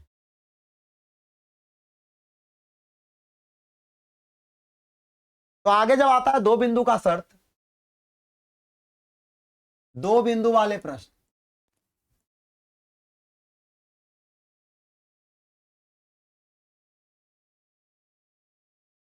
दो बिंदु वाले प्रश्न में क्या क्या आएंगे? यानी जब जब दो बिंदु दिया रहेगा तो आपको पहला पूछेगा दूरी, दूसरा पूछेगा मध्य बिंदु, और तीसरा आपका आता है अनुपातिक विभाजन, जिसको हम लोग बोलते हैं सेक्शन फॉर्मूला से रिलेटेड, सेक्शन फॉर्मूला, ठीक है। दो बिंदु का कंडीशन में ये तीन आएंगे। और भी आता है जैसे कि समदूरस्थ है, तो समदूरस्थ के लिए तीन बिंदु चाहिए, ठीक है, वहां पे तीन बिंदु का जिक्र रहेगा, ठीक ना। और आपको दो बिंदु वाले प्रश्न में पहला आ जाएगा दोनों बीच की दूरी ज्ञात करना है, फिर मध्य बिंदु का निर्देशांक ज्ञात करना और सेक्शन फॉर्मूला याद करना है। तो दो बिंदु क्या कैसा रहेगा? तो यह बिंदु है ए एंड दूसरा बिंदु है बी, ठीक है। तो पहला आपका रहेगा ए से लेकर बी तक का दूरी, ठीक। और इन दोनों के बीच में एक रहेगा मध्य बिंदु। तो अगर पूछेगा ए बी का दूरी, तो करना कुछ नहीं है, रूट अंडर याद कर लो भाई, रूट अंडर एजा पर भी एक्स, एजा पर भी एक्स, एजा पर बाय, एजा पर बाय बाय, ऐसे ऐसे बीच में प्लस माइनस माइनस, यहाँ वन, यहाँ टू, वन और टू का होल स्क्वायर, तरह का x1 माइनस x2 का whole square, Y one minus Y two का होल स्क्वायर, ऐसा होता है रूट अंडर। ये हमारा दूरी हो गया। अगला जब आता है कि AB का मध्य बिंदु अगर C है, तो C का कोऑर्डिनेट क्या होगा? तो मध्य बिंदु मतलब दो बराबर भाग, यानी दो हिस्सा, दो हिस्से यानी x1 को x1, बाय वन को बाय टू से जोड़ के बटा दो, ये आपका मध्य बिंदु पे आ जाएगा क्वेश्चन। तीसरा क्या आता है? Section formula. सेक्शन फार्मूला का आता है अनुपातिक विभाजन। मान लेते हैं कि कोई बिंदु P है, और वो बिंदु P जो है ना, वो बिंदु P यहाँ पे आया, और इसने क्या किया कि यहां से लेकर यहां तक को m रेशियो में बांटा, और यहां से लेकर यहां तक n रेशियो में बांटा। तो what is the value of p? The coordinate of p। तो कहता कोऑर्डिनेट ऑफ p के लिए करना कुछ नहीं है, p का कोऑर्डिनेट बराबर आपको इसमें वैल्यू रख देना x2/2, और इसमें पहले x1/1। तो ये कहता है कि हम जाएंगे उधर mx2, तो कहता है कि तू हमरा देने लेता, हम तोरा देने जाएंगे nx1, अब बीच में प्लस बाई m प्लस है। ये दो तरह का डिवीजन होता है, कि इंटरनल होता है कि एक्सटर्नल होता है, ठीक है। तो आपको इंटरनली 10th में पढ़ना है, एक्सटर्नली के लिए माइनस हो जाएगा, इंटरनल के लिए प्लस हो जाएगा। तो अगर मैं बात करता हूं एम की बात, अच्छा, तो ये जो वैल्यू निकलेगा ये एक्स कोऑर्डिनेट कहलाएगा। आपको बाय कोऑर्डिनेट भी निकालनी है, तो बाय कोऑर्डिनेट निकालने के लिए क्या करोगे? इसको बाय टू के पास ले जाओगे, तो एम जाएगा बाय टू के पास, जाए तो एन जाएगा बाय वन के पास, और नीचे हो जाएगा एम प्लस से। आप समझिए इसको कैसे याद करना है। मतलब हम जब तोरा देने तू वही हमरा देने, मतलब अगर एक्स की वैल्यू निकालनी है तो एम जाएगा इधर, आई एन जाएगा इधर। जैसे इसमें क्वेश्चन क्या रहता है, कैसे बना सकते हो क्वेश्चन? तो ये जो क्वेश्चन है यहाँ पे दे दिया है कि ए, और ये है बी, और ये है पी, और यहाँ पे दिया हुआ है कि AP by PB, AP by BP is 2:3। It means AP अनुपात बीपी बराबर 2:3 दिया हुआ है। और कोऑर्डिनेट ऑफ ए दिया हुआ है 5:9, कोऑर्डिनेट ऑफ बी दिया हुआ है 4:3, ठीक है। What is the coordinate of P? Question हमारा आ रहा है कोऑर्डिनेट ऑफ पी। तो आप करना कुछ नहीं है भाई, या एपी का वैल्यू 2 दिया है तो 2 लिख दो, बीपी की वैल्यू 3 दिया है तो 3 लिख दो। अगर आपको एक ऑब्जेक्टिव में पूछ रहा है तो ऐसे लिख दो पी का कोऑर्डिनेट, और 2 जाएगा इधर तो 2 गुना 4। तो बोला कि तू आया हमरा दने, तो ये बोला हम जाएंगे तोरा दने, तो बोला कि जाओ, तो 3 गुना 5, अब बीच में प्लस, अब बटा क्या 2। यह सिर्फ और सिर्फ एक्स का काम हुआ है, वाई का काम बाकी है। वाई का काम के लिए फिर 2 जाएगा वाई के पास, 2 गुना 3, तो तू आएगा हमरा दने, ठीक, तो हम हो जाएंगे तोरा दने, तो 3 गुना 9, बीच में प्लस, और नीचे हो जाता है 2 प्लस 3, यहाँ भी 2 प्लस। तो पी का जो कोऑर्डिनेट होगा तो 4 दूना 8, 5 या 15, 15 8 23 बटा 5, 3 दूना 6, 9 या 27, 27 6 33 बटा 5, ये हो जाएगा पी का कोऑर्डिनेट। और भी क्वेश्चन देख लीजिए, अगर मान लिया जाए, और क्या आएगा, यह ए है और ये बी है, बी का कोऑर्डिनेट है 5 4, ए का कोऑर्डिनेट है 7 और 2, और यहाँ पे पी है, और दिया हुआ है एपी अनुपात पीबी बराबर 4 अनुपात 3, यानी ए से लेकर पी तक की वैल्यू 4 है, पी से लेकर बी तक की वैल्यू 3 है, समझ रहे हैं? तो बोल रहा है पी का कोऑर्डिनेट क्या होगा, तो पी का कोऑर्डिनेट बराबर 4 में आप 5 से गुना कर दो, ठीक है, 4 इधर वाला इधर आएगा और इधर वाला इधर जाएगा, तो 3 में किससे गुना होगा, 7 से, अब बीच में क्या होगा प्लस, यहाँ क्या होगा 4 प्लस 3, अब ये एक्स की वैल्यू है, बाई के लिए 4 जाएगा इसके पास तो 3 जाएगा 2 के पास, तो 4 गुना 4 प्लस 3 गुना 2, अब बटा नीचे 3 प्लस 2, नीचे नीचे को जोड़ देना है, मतलब हम इधर वाला उधर गुना करेगा और उधर वाला इधर गुना करेगा, नीचे दोनों को जोड़ जाएंगे, बस नीचे दोस्त छुपे छुपे छुपे छुपे, है ना हमारी बात। आज आपको ये मैं बता रहा हूं, देखो बहुत सारा चीज जो है थ्योरी है, थ्योरी में कभी प्रूफ नहीं करने के लिए पूछा है, बिहार बोर्ड सीबीएसई कभी ये सब चीज का प्रूफ नहीं पूछा कि डिफाइन करिए या प्रूफ कीजिए। आपको प्रूफमेंट के लिए ऑफलाइन टीचर्स अवेलेबल हैं, आप उनसे प्रूफ करवा लीजिए। आपको यहाँ पे आइडिया दिया जा रहा है कि कैसे करना है, तो इधर वाला इधर, इधर वाला इधर, दो बिंदु के बीच की दूरी निकालना आसान है, मध्य बिंदु का निर्देशांक निकालना आसान है, और मध्य बिंदु जो होता है ना mid point, that's the section formula, section formula का ही अगला पार्ट है, समझ रहे हैं हमारी बात। तो ये है, आप इस चीज को समझिए, हमारी बात को हम कहना क्या चाह रहे हैं।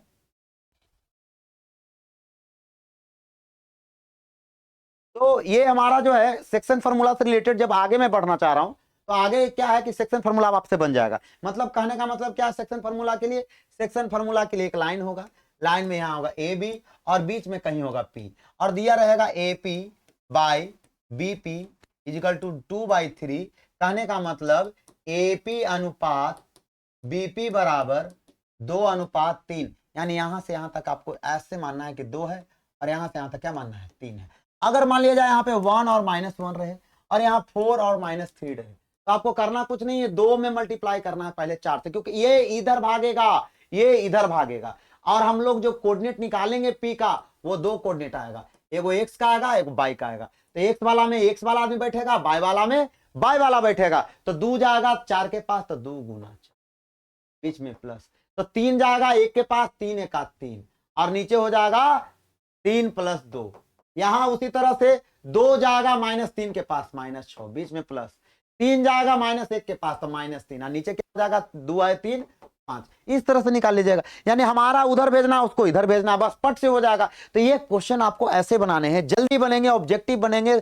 अगर 2 नंबर में दे देता है, मान लिया जाए क्वेश्चन ऐसा दिया जाए, यदि किसी रेखा ए बी में ए का कोऑर्डिनेट समथिंग, बी का कोऑर्डिनेट समथिंग है, और रेखा ए बी पर एक बिंदु पी है, जो पी इसको इतना अनुपात में बांटता है, तो करना कुछ नहीं, आराम से 2 नंबर लाइक बनाना है बाबू, लिखना है दिया है, क्या लिखोगे, दिया है ए का कोऑर्डिनेट बी का कोऑर्डिनेट, ठीक है, उसके बाद एपी अनुपात बीपी बराबर एक्स अनुपात बाई है, तो लिख दीजिएगा एपी अनुपात बीपी बराबर एक्स अनुपात बाई, और यहां पे लिख दीजिएगा ऐसे, यहां पे हो जाएगा ए, यहां पे हो जाएगा बी, इसकी वैल्यू मान लेते हैं 4 5 दिया रहे, इसकी वैल्यू 3 2 दिया रहे, यहां पे पी लिख दीजिएगा, और यहां पे थोड़ा सा एरो ऐसे करके लिखिएगा इसका एक्स, इसको क्या लिखिएगा y।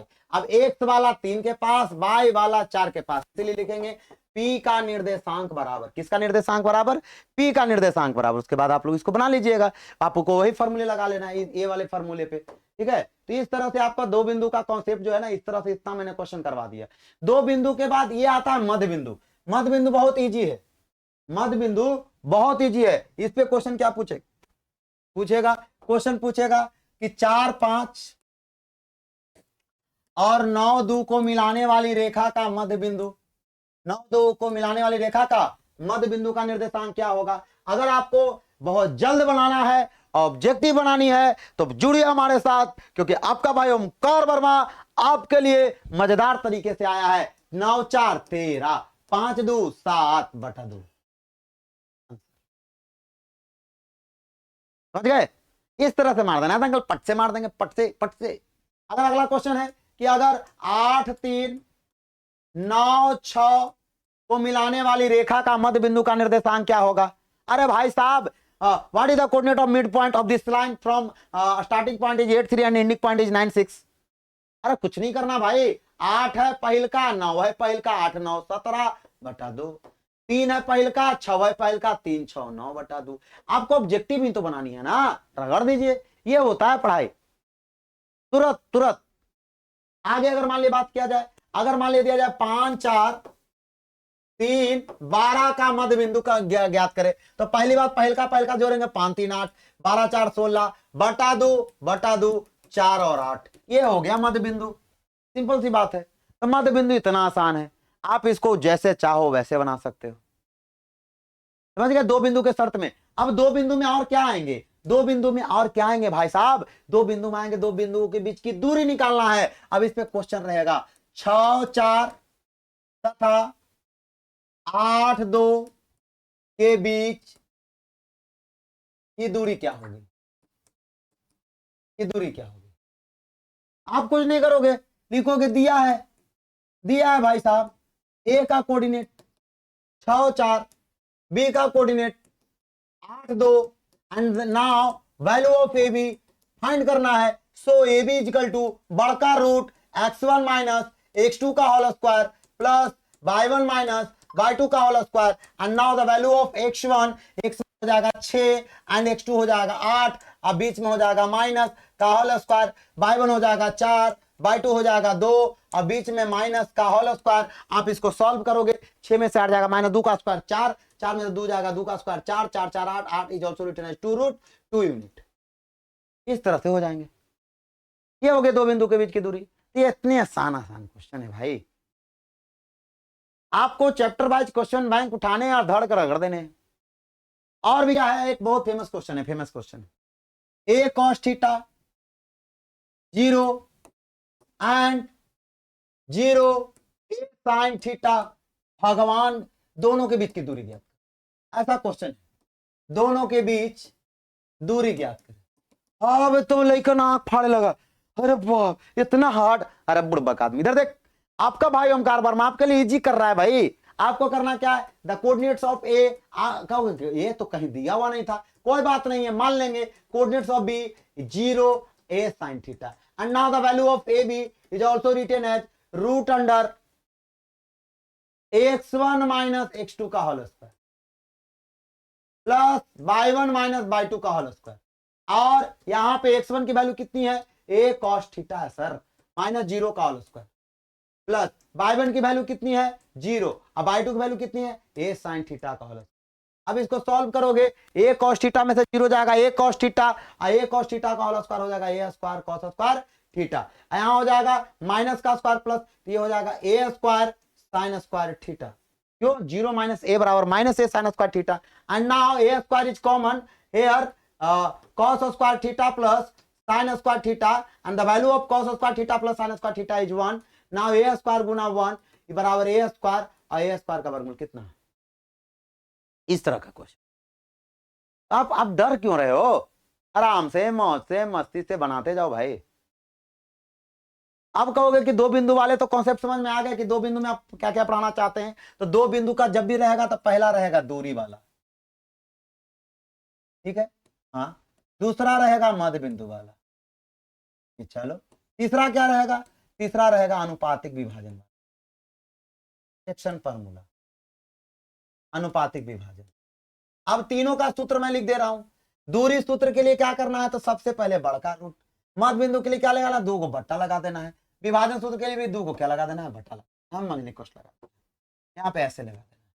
अब क्या लिखना है, यहाँ लिखना है x1 माइनस x2 का whole square plus y1 minus y2 का होल स्क्वायर। इसमें क्या करना है, यहाँ लिखना है x1 प्लस x2, अब मध्य है मतलब बटा 2, यहाँ y1 प्लस y2 बटा 2। अब अनुपातिक विभाजन क्या कहता है, तो यह है m जाएगा x1 बीजून, n जाएगा x2 बीजून, और नीचे क्या हो जाएगा m प्लस n, यानी इधर वाला इधर, इधर वाला इधर, यहाँ पे क्या हो जाएगा m by 2 plus n by 1 by m plus n। ये होता है 2 बिंदु पर आधारित प्रश्न, ठीक है। एक क्वेश्चन बहुत फेमस है, कहा जा रहा है क्या कि a का निर्देशांक 5 0, b का निर्देशांक 0 4, c का निर्देशांक 5 और 4, डी का निर्देशांक 0 0, तो चतुर्भुज एबीसीडी का क्षेत्रफल एवं परिमाप ज्ञात करें, क्षेत्रफल एवं परिमाप ज्ञात करें। ये क्वेश्चन दिया है भाई साहब, डरना नहीं है, एक बिंदु 0 0 है तो पहले हमको 0 0 ले आइए, ले आए 0 0, आयकर नाम रख दिए डी, अब रखते जाइए। अब है 0 4, 0 4 कहने का मतलब इधर हो जाएगा, ये हो जाएगा 0 और 4, इसको हम लोग कहते हैं बी। अगला है 5 0, इसको कहते हैं 5 और 0, इसको कहते हैं ए। अब अगला क्या है 5 4, तो भाई साहब ये कहलाएगा 5, ये कहलाएगा 4 और ये कहलाएगा 5, तो ये हो जाएगा, और 5 4 को कह रहे हैं सी। इस तरह से बन गया चतुर्भुज। अब चतुर्भुज में क्या है कि इसकी लंबाई तो 5 कहोगे ना भाई, और इसकी लंबाई क्या कहोगे 4, ये भी कितना 4, ये भी कितना 5, तो क्षेत्रफल कितना हो जाएगा 5 को 20, परिमाप कितना हो जाएगा 5 4 9 दूना 18, 5 4 9 5 14 4 18। परिमाप मतलब चारों भुजाओं का योग, परिमाप मतलब क्या, चारों भुजाओं का योग। क्षेत्रफल मतलब लंबाई गुना चौड़ाई, तो क्षेत्रफल हमारा ये हो जाएगा 5 को 20। इस तरह के क्वेश्चन है। अब बच्चा डर जा रहा है, 4 कोऑर्डिनेट दिख रहा है, अरे बाप रे बाप क्षेत्रफल पूछ दिया, चतुर्भुज के क्षेत्रफल तो पढ़ने नहीं है 10वां में, अरे बुड़बक बउआ, बउआ हमर मैया हमर, अरे पूछबे ना करतो, कहला तना टेंशन ले, माथा खराब कैले तूने सब। 4 बिंदु वाला पूछ देगा तो क्या करेंगे भैया, अरे 4 बिंदु वाला पूछ देगा तो यही करना है, यही तो पूछेगा ऑब्जेक्टिव में। अगर मान लेता दूसरा क्वेश्चन पूछता है तो डर गए, हो बड़ी हार्ड आ गया, अरे वाह धक धक धक धक धक धक धक धक धक, सब दिमाग फेल, ले जे आओ जे भुला गए। आप हमारे साथ जुड़ो कॉन्सेप्ट के लिए, मजा आ जाएगा वीडियो में। ये और दे रहे हैं ना, थोड़ा ऐसा क्वेश्चन और दे रहे हैं। अब कहता त्रिभुज वाला दिखता जाता, अब कह रहा है ए का निर्देशांक 12 0, अब क्या अच्छा अच्छा, बी का निर्देशांक 5 0 5 भाई, सी का निर्देशांक 0 0 भैया, अरे बाप, त्रिभुज एबीसी का क्षेत्रफल ज्ञात कर दीजिए, नहीं बनता है हमसे। अब हाँ यहाँ देखो एगो 0 0 है, 0 0 तो पहले चतुर्थांश बना, 0 0 का नाम दो सी, पहला कौन है 12 0, एक्स वाला है और वाई वाला 0 है, यही ना होगा, ये हो जाएगा 12 0। आओ यहाँ पे वाई वाला है, एक्स वाला 0, तो हो जाएगा 0 5। अब बना दो, ये वाला लंबा 12 कहलाएगा बउआ, ये वाला लंबा 5 कहलाएगा। अगर ये 12 5 है तो कर्ण निकाल लीजिएगा, तो कर्ण का मान कितना हो जाएगा 13। अब क्षेत्रफल निकालोगे तो 1/2 गुना आधार 12 और ऊंचाई 5, 2 छक्का 12 6 5 30, कैसे नहीं बनेगा। और परिमाप पूछेगा तो 13 5 18 12 30। और तब क्या पूछेगा, पूछेगा परिमाप और क्षेत्रफल के जोड़ बताइए, तो ले 30 जोड़ 30 तो। और क्या पूछेगा, ऑप्शन में दे रहेगा परिमाप बड़ा है क्षेत्रफल छोटा है, परिमाप, अरे तो ये सब चीज बना के बना लोगे। तो भाई साहब आपका भाई ओमकार वर्मा आपके लिए इतनी मजबूर मजबूर कॉन्सेप्ट ला रहा है कोऑर्डिनेट के लिए, ठीक है, एकदम आप पकड़िए और उसको सॉल्व कर लीजिए। तो मजा आ रहा है ना ऐसे क्वेश्चनों के साथ। तो ये हुआ 2 बिंदु वाले शर्तों पर आधारित प्रश्नों में कि क्या क्या आपसे पूछ सकता है क्वेश्चन। तो चलिए आपको बहुत मजा आ रहा होगा, आओ आप इंजॉय कर रहे होंगे, और इंजॉय करिए, क्योंकि आपका भाई ओमकार वर्मा आपके लिए ही तो आया है यहाँ पे।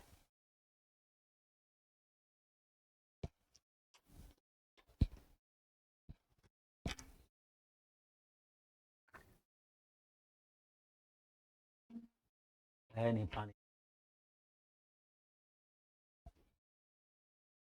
नहीं चला। तो मजा आ रहा है, 1 घंटे पूरे होने वाले हैं और आप लोग 1 घंटे पूरे होने के उपलक्ष्य में ओमकार भैया के लिए ताली बजाइए, ताली बजाइए, ताली। 1 घंटा हो गया क्लास भाई, 1 घंटा। आप पूरा देखोगे तब ना देखोगे, आधे देख के लाइक ठोके कमेंट ठोके भाग जाता है, सबके बोल देंगे जैसे तैसे नंबरों कम जाएगा। पूरा देखो वीडियो, 1 घंटा पूरा हो गया, ताली बजाओ, done done done done done. चलिए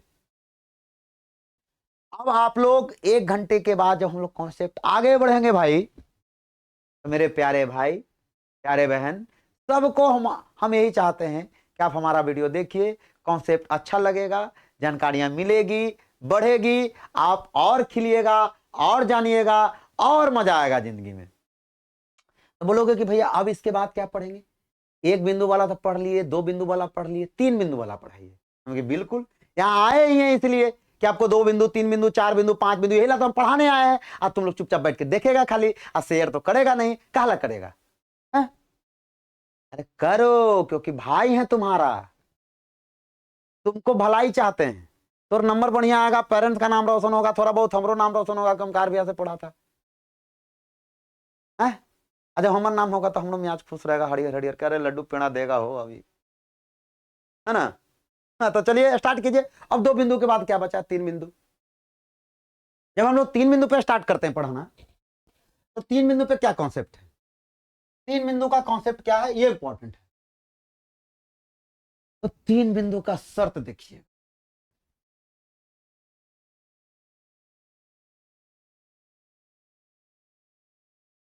तीन बिंदु वाले प्रश्न में पहला 3 बिंदु में क्या क्या बन सकता है।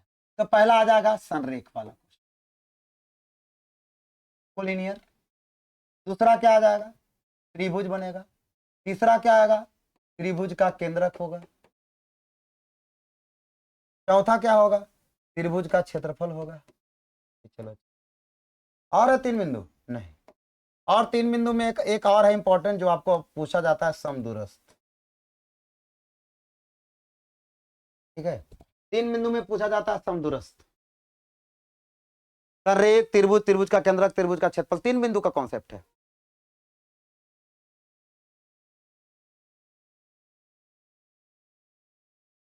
तो संरेख क्या होता है, कोलिनियर क्या होता है, तो कहता है जब 3 बिंदु एक ही रेखाओं पे स्थित हो तो संरेख कहलाता है।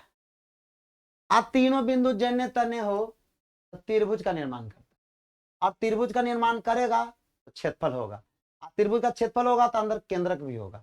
अब समदूरस्थ क्या होता है, कहता है कि 2 बिंदु है, एगो बिंदु एन्ने है ना। आई कहता है जाना है हमरा से तोरा दूरी 12 तो एकरो दूरी 12, तो तोहनी दोनों ना हमरा से समदूरस्थ है। एकरा से ओंकार भैया, ये हो गया 3 बिंदु का कॉन्सेप्ट। मन थोड़ा थका थका लग रहा है, दिन भर बहुत क्लास हो जाता है, मैं कोशिश करूंगा कि बहुत लंबा आ जाए वीडियो, लेकिन ट्राई जारी है क्योंकि आज आपके लिए, ठीक है, पैर भी दर्द दे रहा है।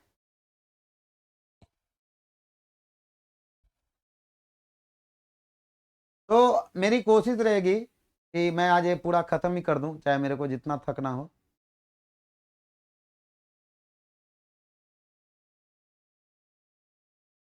बस आप साथ दीजिए, तब इसको खत्म ही कर दिया जाए।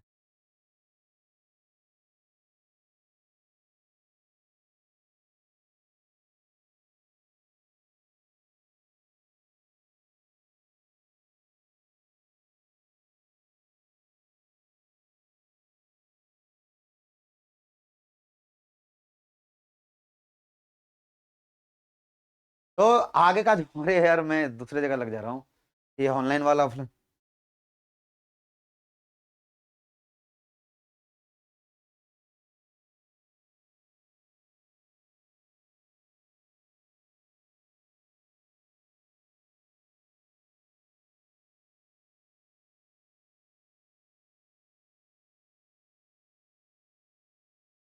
चलिए इधर देखिएगा, हमारा 3 बिंदु में पहला कॉन्सेप्ट आएगा संरेख, संरेख के बाद हमारा आएगा त्रिभुज, त्रिभुज के केंद्रक और त्रिभुज के क्षेत्रफल। ये तीनों महारथी आदमी है, ये अगर समझ गए तो समझ जाओ कि तुम लोग बहुत कुछ बहुत कुछ बहुत कुछ बना सकते हो आराम से। ठीक है, समझ गए, बहुत कुछ जितना चाहिए उतना बना सकते हैं आप। तो आपको करना क्या है करना कुछ नहीं है, एंजॉय करना है लाइफ में, और ये चीज को आज सीख लेना है, ठीक है। तो चलिए आज हमारा अगला टॉपिक है वो शुरू होगा। अगला टॉपिक जो हमारा शुरू होने वाला है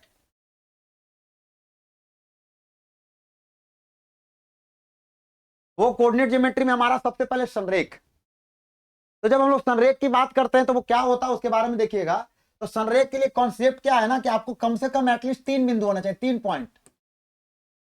जब आप 3 बिंदु का जिक्र कर रहे हैं तो ये 3 बिंदु इस तरह से होंगे, 3 पॉइंट्स ऐसे होंगे और तीनों के तीनों एक ही लाइन पे होगा। तो कहता है कि जब 3 पॉइंट्स एक ही लाइन पे हो तो तीनों के तीनों आपको कहलाएगा कोलिनियर। कोलिनियर इट मींस संरेख। अब इन तीनों पॉइंट्स का नाम दे दीजिए ए, बी एंड सी। अब यहां पे देखिएगा कि ए से लेकर बी तक, बी से लेकर सी तक और ए से लेकर सी तक सब एक ही लाइन में है। तो संरेख का सबसे बड़ा जो कॉन्सेप्ट होता है, ये अगर 4 यूनिट है, ये अगर 5 यूनिट है तो टोटल ये यूनिट 9 होगा। यानी कहीं ना कहीं 3 बिंदु में आप गौर से देखिएगा तो 3 पॉइंट्स में जो आपको मिलेंगे वो 3 लंबाई मिलेंगे। पहला लंबाई मिलेगा आपको ए बी, दूसरा आपको मिलेगा बी सी और तीसरा मिलेगा ए सी। तो संरेख का जो रेखीय प्रोग्राम होता है, जो लीनियर प्रोग्राम होता है, उसमें जो प्रूफ करना होता है वो कहता क्या है कि अगर आपके पास 3 पॉइंट है A B and C, 3 points है ए बी एंड सी, तो तीनों में सबसे बड़ा जो पॉइंट, जो सबसे बड़ा लाइन होगा उसकी लंबाई अन्य दो छोटे साइड्स के लेंथ के बराबर होता है। अन्य दो छोटे साइड्स के लेंथ के सम के बराबर होता है। ये आपका जो कॉन्सेप्ट है ये आपके लिए उतना एग्जाम से रिलेवेंट नहीं रखता जितना आपको ट्रायंगल इसमें रिलेवेंट रखेगा। समझ हमारी बात। कोलिनियर का ये कॉन्सेप्ट बिल्कुल याद रखिएगा कि कहता है जब 3 पॉइंट कोलिनियर हो, 3 पॉइंट अगर संरेख हो, तीनों अगर एक ही रास्ते पर हो तो कहता है कि 3 में से तो 3 लंबाई बनेगा। अगर ये पॉइंट ए है, बी है एंड सी है तो पहला पॉइंट जो आपका बनेगा, पहला रेखा बनेगा ए बी, दूसरा रेखा बनेगा बी सी और तीसरा रेखा क्या बनेगा, ए सी बनेगा। तो ए से बी की लंबाई ए बी से सी की लंबाई बी सी और ए से सी की लंबाई ए सी। इन तीनों में जो सबसे बड़ा होगा अन्य दो छोटे भुजाओं के, अन्य दो छोटे रेखाओं के योग के क्या होगा, बराबर होगा। अगर ये कंडीशन को फुलफिल कर दिया तो ये ऑल 3 पॉइंट्स आर कोलिनियर।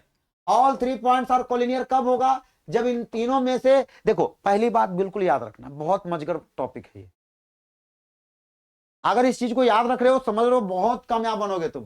क्या है ना कि 2 पॉइंट्स मिलकर सिर्फ एक रेखा बनाएगा, 1 पॉइंट से कुछ नहीं होगा। 3 पॉइंट्स मिलकर 3 रेखाएं बनाएंगे, 1 2 एंड 3। लेकिन अगर आपके पास 4 पॉइंट्स हैं, एज ए रीजनिंग आप इस 4 पॉइंट से कितने लाइन बना सकते हैं। अब बच्चा बोल दिया 4, बहुत बढ़िया, कितना बढ़िया नॉलेज है तोरा। हम जान रहे थे कि तू यही बोलेगा, 4 2 6, 4 पॉइंट 6 बनाते हैं, 3 पॉइंट 3 बनाते हैं, 2 पॉइंट 1 बनाते हैं। इस कंडीशन को बिल्कुल याद रखिएगा। और ये कोऑर्डिनेट में आएगा जब आपको प्रूव करने के लिए रहेगा कि पैरेललोग्राम है, रोम्बस है, ठीक है। तो ये 4 पॉइंट्स नहीं दिए रहेंगे लेकिन 4 पॉइंट का कंडीशन 6 बनाएगा। तो अभी मैं अभी 3 पॉइंट्स पे हूं, मेरा चौथा पॉइंट नेक्स्ट का टॉपिक है। समझ हमारी बात। तो यहाँ पे जो हमारा 3 पॉइंट्स है, 3 पॉइंट्स में सबसे पहले तो आ गया कोलिनियर वाला। कोलिनियर के लिए आप लोग को यह याद रखना है कि 3 पॉइंट्स में सबसे बड़ा अन्य दो छोटे को जोड़ के बराबर हो जाए वो कोलिनियर कहलाएगा, लीनियर कहलाएगा, या कोली में एक लीनियर कहलाएगा या संरेख कहलाएगा, जो कह दो। 3 पॉइंट्स के बाद उसके बाद क्या आता है, 3 पॉइंट के बाद कहता है कि जब 3 पॉइंट कोलिनियर नहीं हो, जब 3 पॉइंट्स कोलिनियर नहीं हो, संरेख नहीं हो, तब। जब 3 पॉइंट संरेख नहीं रहेगा तो कंफर्म, संरेख नहीं हो तब क्या होगा, तो करना क्या है, मतलब 3 पॉइंट इधर उधर रह गए, इधर इधर ऐसे। ये क्या एक लाइन पे है, क्या ये एक लाइन पे है, क्या एक रेखा पे है, ये नहीं, तीनों अलग अलग है। तो जब तीनों लीनियर कोलिनियर नहीं होगा, संरेख नहीं होगा, तो एक ट्रायंगल का निर्माण करेगा। किसका निर्माण करेगा, ट्रायंगल का। कब, जब तीनों कोलिनियर नहीं होगा रे भाई, तब। क्या आपको समझ में आ रहा है? अगर समझ में आ रहा है तो इसे शेयर कीजिए, सब्सक्राइब कीजिए, जितना ज्यादा फॉरवर्ड करना है कर दीजिए, क्योंकि आप ही पे तो हमारा जिंदगी बचा है। जितना ज्यादा शेयर कीजिएगा उतना ही मजा आएगा, नहीं शेयर कीजिएगा तो जिंदगी वहीं रह। तो हमारा अगला जो टॉपिक है,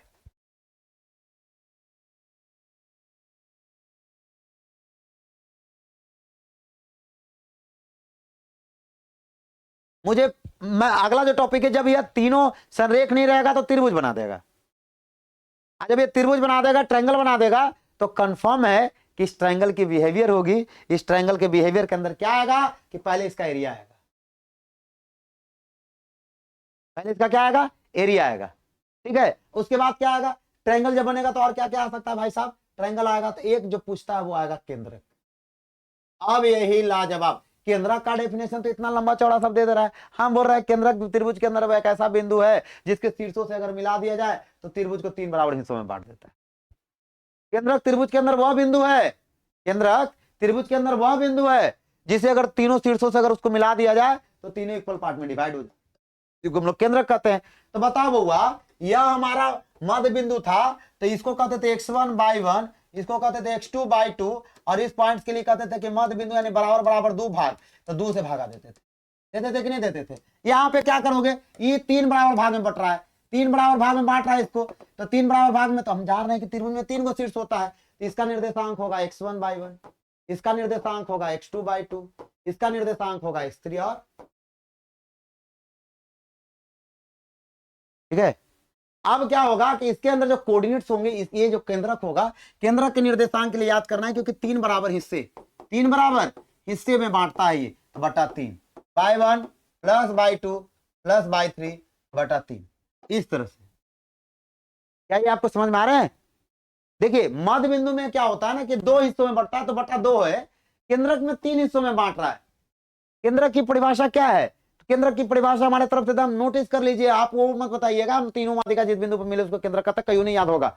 आपको याद क्या करवाना है, तो कहिएगा त्रिभुज के अंदर वैसा बिंदु जब त्रिभुज के शीर्षों से अगर उसको मिला दिया जाए तो त्रिभुज 3 बराबर भागों में बढ़ जाता है, केंद्रक कहलाता है। समझ गए? तो केंद्रक के लिए ये हमारा परिभाषा हो गया। अब इस पे क्वेश्चन क्या आएगा, अब क्वेश्चन है पहला हमारा क्वेश्चन है A4 2 B 9 1 C 8 -2, तो त्रिभुज ABC के केंद्रक ज्ञात करें। त्रिभुज ABC के क्या ज्ञात करें, केंद्रक ज्ञात करें। त्रिभुज ABC का जब केंद्रक ज्ञात करने का बात बोला जा रहा है तो कहिएगा पहले लिखेंगे A का निर्देशांक, B का निर्देशांक, C का निर्देशांक, A का निर्देशांक 4 2, B का निर्देशांक 9 1, C का निर्देशांक 8 -2। ठीक है, आप इसमें क्या करोगे, ये लिखोगे त्रिभुज ABC, यह वो पॉइंट है जो त्रिभुज को 3 बराबर हिस्सों में बांटेगा, इस तरह से इसे मिला दीजिए। ठीक है ना, यह पॉइंट त्रिभुज के 3 बराबर हिस्सों में बांटेगा, इस पॉइंट के कोऑर्डिनेट्स क्या होंगे, क्या निकालोगे कोऑर्डिनेट, तो कहोगे देयरफॉर त्रिभुज ABC का केंद्रक, त्रिभुज ABC के केंद्रक का निर्देशांक बराबर x1 plus x2 plus x3/3, क्योंकि 3 हिस्सों में बटा है, y1 plus y2 plus y3/3, यानी कितने हिस्सों में बटा है, 3 हिस्सों में बटा है। तो इस तरह से इसको 3 हिस्सों में बांट के आप अपना निकाल लीजिएगा।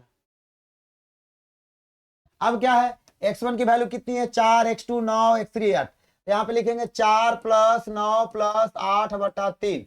y1 की वैल्यू कितनी है 2 + 1 - 2/3, ये हो जाएगा 8 9 17 4 21/3, और ये हो जाएगा 2 में से 2 गया तो 1/3, 3 7 21, इसका आंसर हो जाएगा 7/3। दैट द सेंटरोइड केंद्रक। इस तरह से आपका केंद्रक का निर्देशांक निकल गया। और क्या क्या हो सकता है, आप क्या क्या पढ़ा सकते हैं, और बहुत कुछ है, बहुत कुछ है। आज थ्योरी का क्लास है, कल इसका एक और वीडियो आएगा जिसमें सिर्फ क्वेश्चंस के क्लास होंगे, सारे क्वेश्चन आपको बता दिए जाएंगे, और अब मेरे को पूरा विश्वास है कि आप क्वेश्चन उसको देखने के लिए और उसको फॉरवर्ड कीजिएगा। समझे हमारी बात? तो चलिए अब हम आज शुरू कर रहे हैं आगे का कॉन्सेप्ट। तो जब हम लोग आगे पढ़ना शुरू करते हैं, ये केंद्रक का निर्देशांक तो अब निकल जाएगा भाई साहब, केंद्रक निकल जाएगा। और क्या, 3 बिंदु में, 3 बिंदु में है त्रिभुज का क्षेत्रफल, 3 बिंदु में है त्रिभुज का क्षेत्रफल। जब त्रिभुज का क्षेत्रफल पढ़ना शुरू करोगे तो क्या क्या आएगा आपके पास, वो आपको जरूरी है समझना। तो उसके लिए फॉर्मूला क्या है, फॉर्मूला याद करवाओ, कैसे करवाओगे, तो बोले 1/2, और उसके बाद बड़का को दे दीजिएगा, इसको मोड कहते हैं लोग, मतलब इसके अंदर नेगेटिव संख्या आएंगी तो बाहर आके पॉजिटिव हो जाएंगे। पॉजिटिव है तो कोई प्रभाव पड़ने वाला नहीं है, पॉजिटिव वाली पॉजिटिव रहेगी, नेगेटिव वाली क्या रहेगी, नेगेटिव रहेगी। अब इसमें याद कैसे करना है, याद करना है कि आपको एक ट्रिक याद कर देना है, 123 231 312, आगे x पीछे y, आगे x पीछे y, आगे x पीछे y, आगे x पीछे y, एगो एक्स दूगो वाई, एगो एक्स दूगो वाई। चल बिचवा में माइनस, यहाँ 123, 231, 312, ये हो जाएगा आपका। ये हो गया त्रिभुज के क्षेत्रफल। बीच में आप प्लस लिख लीजिए। समझ हमारी बात, इस तरह से है, इस तरह से आप इस चीज को बिल्कुल ध्यान रखिएगा। तो ये त्रिभुज के क्षेत्रफल हो गए। अब त्रिभुज के क्षेत्रफल पे कंडीशन समझिए। अगर यह त्रिभुज है, इसका नाम है ए, इसका नाम है बी, इसका नाम है सी, यह इसकी ऊंचाई है। मैंने इस ऊंचाई को धीरे धीरे नीचे लाना शुरू किया। जब आपने धीरे धीरे नीचे लाना शुरू किया तो ऊंचाई जो है ना कमा। जब ऊंचाई कमा तो देखिए यहाँ पे ऊंचाई है h1, यहाँ पे ऊंचाई है h2, यहाँ पे h3, यहाँ पे h4। जब ये पॉइंट ए जो है ना, जब ये पॉइंट ए, जब ये पॉइंट ए जो है, पॉइंट आया A1 पे, A2 पे, A3 पे, और कहाँ आया, कहाँ आया? तो आप क्या नोटिस कर रहे हो कि ट्रायंगल की एरिया कम रही है। और जब यह लाइन BC पे आ जाएगा तो all 3 points are collinear, all 3 points are collinear.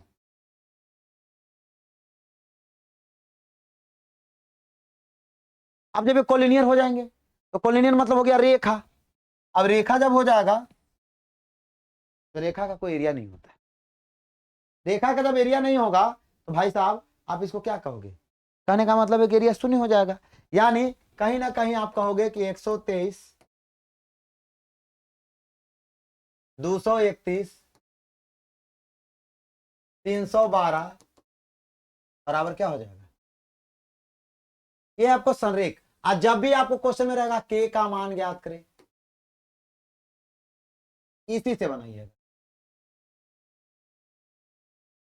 और क्या क्या है पढ़ना है तो भाई साहब हमको लग रहा है सब खत्म हो गया। और भी होगा तो आगे बात करेंगे। अभी हमारा त्रिभुज का क्षेत्रफल है तो थ्योरी है, ऐसे याद करना है त्रिभुज का क्षेत्रफल। अब इस पे क्वेश्चन कुछ कुछ किया जाए। अब क्या है, त्रिभुज ABC में ए का निर्देशांक 5, 4, बी का निर्देशांक 8 - 3 तथा सी का निर्देशांक 7 - 2 है। तो त्रिभुज ABC के केंद्रक का निर्देशांक, केंद्रक का निर्देशांक तथा क्षेत्रफल ज्ञात करें। ये क्वेश्चन है। क्या करोगे आप? कहोगे कि लिखेंगे हल। हल लिखने के बाद सबसे पहले तो डायग्राम बनाएंगे। हल, ए का निर्देशांक, बी का निर्देशांक, सी का निर्देशांक, ए का निर्देशांक 5, 4, बी का निर्देशांक 8 - 3, सी का निर्देशांक 7 - 2। अरे यहाँ पे त्रिभुज बना दीजिए। यह है ए, यह है बी, और यह क्या है सी। ए का निर्देशांक कितना है भाई साहब? ए का निर्देशांक है 5, 4, बी का निर्देशांक कितना है 8, -3, सी का निर्देशांक कितना है 7, -2, है ना। अब आप करोगे क्या यहाँ पे? तो लिखोगे देयरफॉर त्रिभुज ABC के केंद्रक, केंद्रक का निर्देशांक बराबर क्या होगा? तो आप यहाँ पे इसको थोड़ा छोटा कर दे रहा।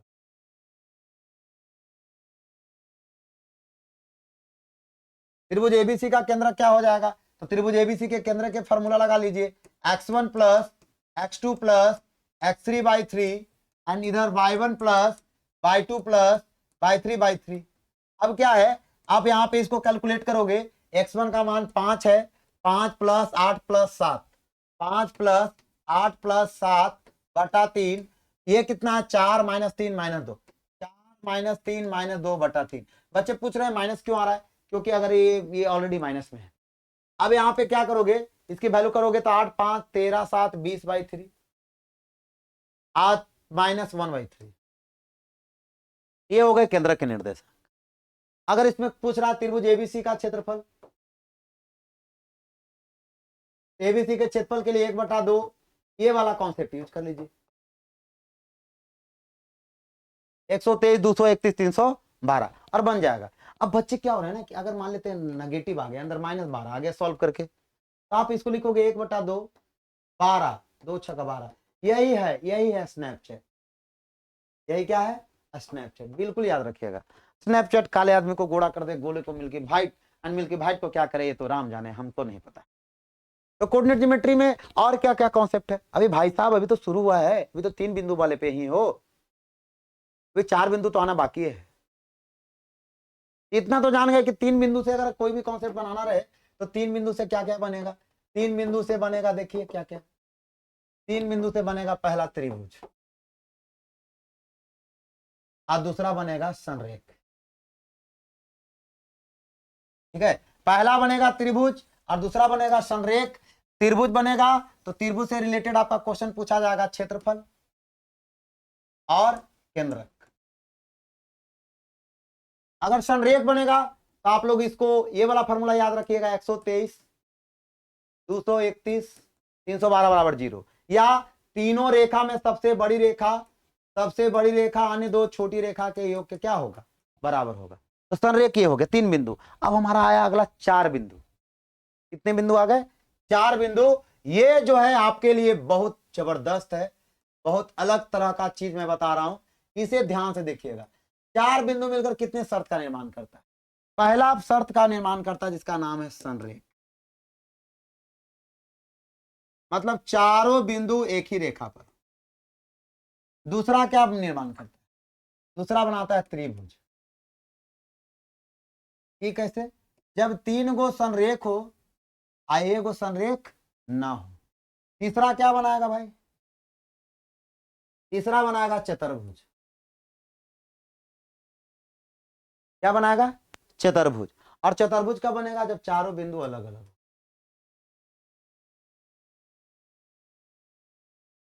यहां पे नोटिस कीजिएगा कि 3 बिंदु रहेगा तो 3 ही रेखा बनेगा, चाहे कुछ भी हो जाए।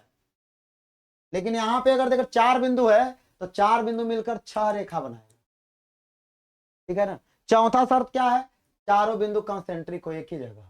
ये वाला तो आपको पूछने नहीं, मतलब 4 बिंदु में अभी आप आपसे क्वेश्चन पूछेगा, संरेख तो पढ़ने नहीं है, त्रिभुज तो आपको पढ़ने नहीं है, चतुर्भुज आपको पढ़ना है। समझ गए? तो अब 4 बिंदु वाले पर शर्त पे आ जाइए। तो 4 बिंदु मिलकर पहले लिखिएगा, 4 बिंदु मिलकर 6 रेखा बना। कितना रेखा बनाएगा? 6 रेखा। 6 रेखा में पहला क्वेश्चन रहता है वर्ग से आधारित, दूसरा क्वेश्चन रहता है आयत से आधारित, तीसरा क्वेश्चन रहता है समांतर चतुर्भुज से आधारित, और चौथा क्वेश्चन रहता है समचतुर्भुज से। वर्ग मतलब चारों भुजा बराबर, और विकर्ण भी क्या? यानी 4 गो भुजा और 2 गो भुजा, ये दोनों विकर्ण कहलाएगा, और ये हमारा भुजा कहलाएगा। 6 हुआ कि नहीं हुआ? आयत के लिए यह बराबर, यह बराबर, यह बराबर, यह बराबर, यह विकर्ण, यह विकर्ण, यानी 2 गो लंबाई, 2 गो चौड़ाई और 2 गो विकर्ण। समांतर चतुर्भुज के लिए, समांतर चतुर्भुज के लिए ए बी बी, ये अलग, यानी 2 गो लंबाई वाला, 2 गो चौड़ाई वाला, और बाकी 2 गो क्या? अलग। ठीक है। समचतुर्भुज के लिए, समचतुर्भुज के लिए चारों रहेगा बराबर। चारों क्या रहेगा? बराबर। और विकर्ण भी हमारा क्या रहेगा? विकर्ण बराबर नहीं रहेगा, यानी 4 और 2। तो देखिएगा कैसे करना है, यहाँ पे 2 नहीं रहेगा। कहता है कि जब 4 बिंदु का कॉन्सेप्ट है, केसीसी नाम में आपको पढ़ने को मिलेगा। 4 बिंदु को कॉन्सेप्ट में यह याद रखना है कि अगर 4 गो भुजा मिलकर 6 रेखा का निर्माण करेगा, कितनी रेखा का निर्माण करेगा? 6 रेखा का। मान लेते ए बी सी और डी, आपके पास 4 बिंदु है, तो 4 बिंदु मिलकर 6 रेखा कौन कौन बनाएगा?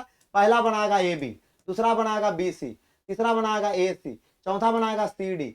ए B A C A D, A B A C A D, B C B D.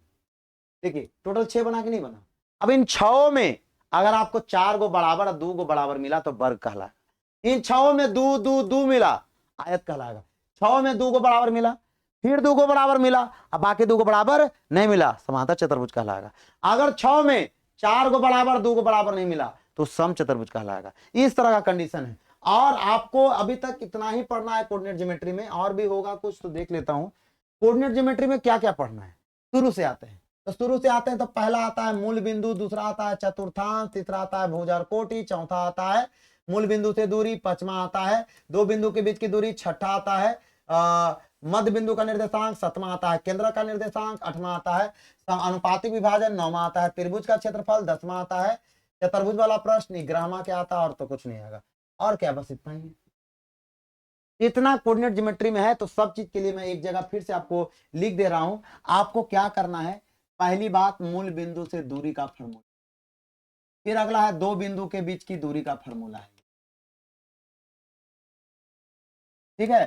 फिर क्या है, दो बिंदु के बाद किसका है, दो बिंदु के बाद तो रूट है ही नहीं।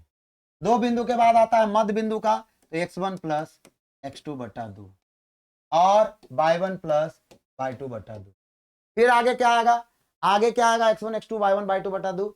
उसके बाद त्रिभुज का क्षेत्रफल 1 बटा 2, 123, 231, 312 बराबर 0। ओ 0 नहीं, ये त्रिभुज का क्षेत्रफल हो गया। संरेख के लिए 123, 231, 312 बराबर 0 हो जाएगा। और क्या है, एक और है फेमस, mx2 प्लस nx1 बटा m plus n, m/2 plus n/1 बटा m प्लस।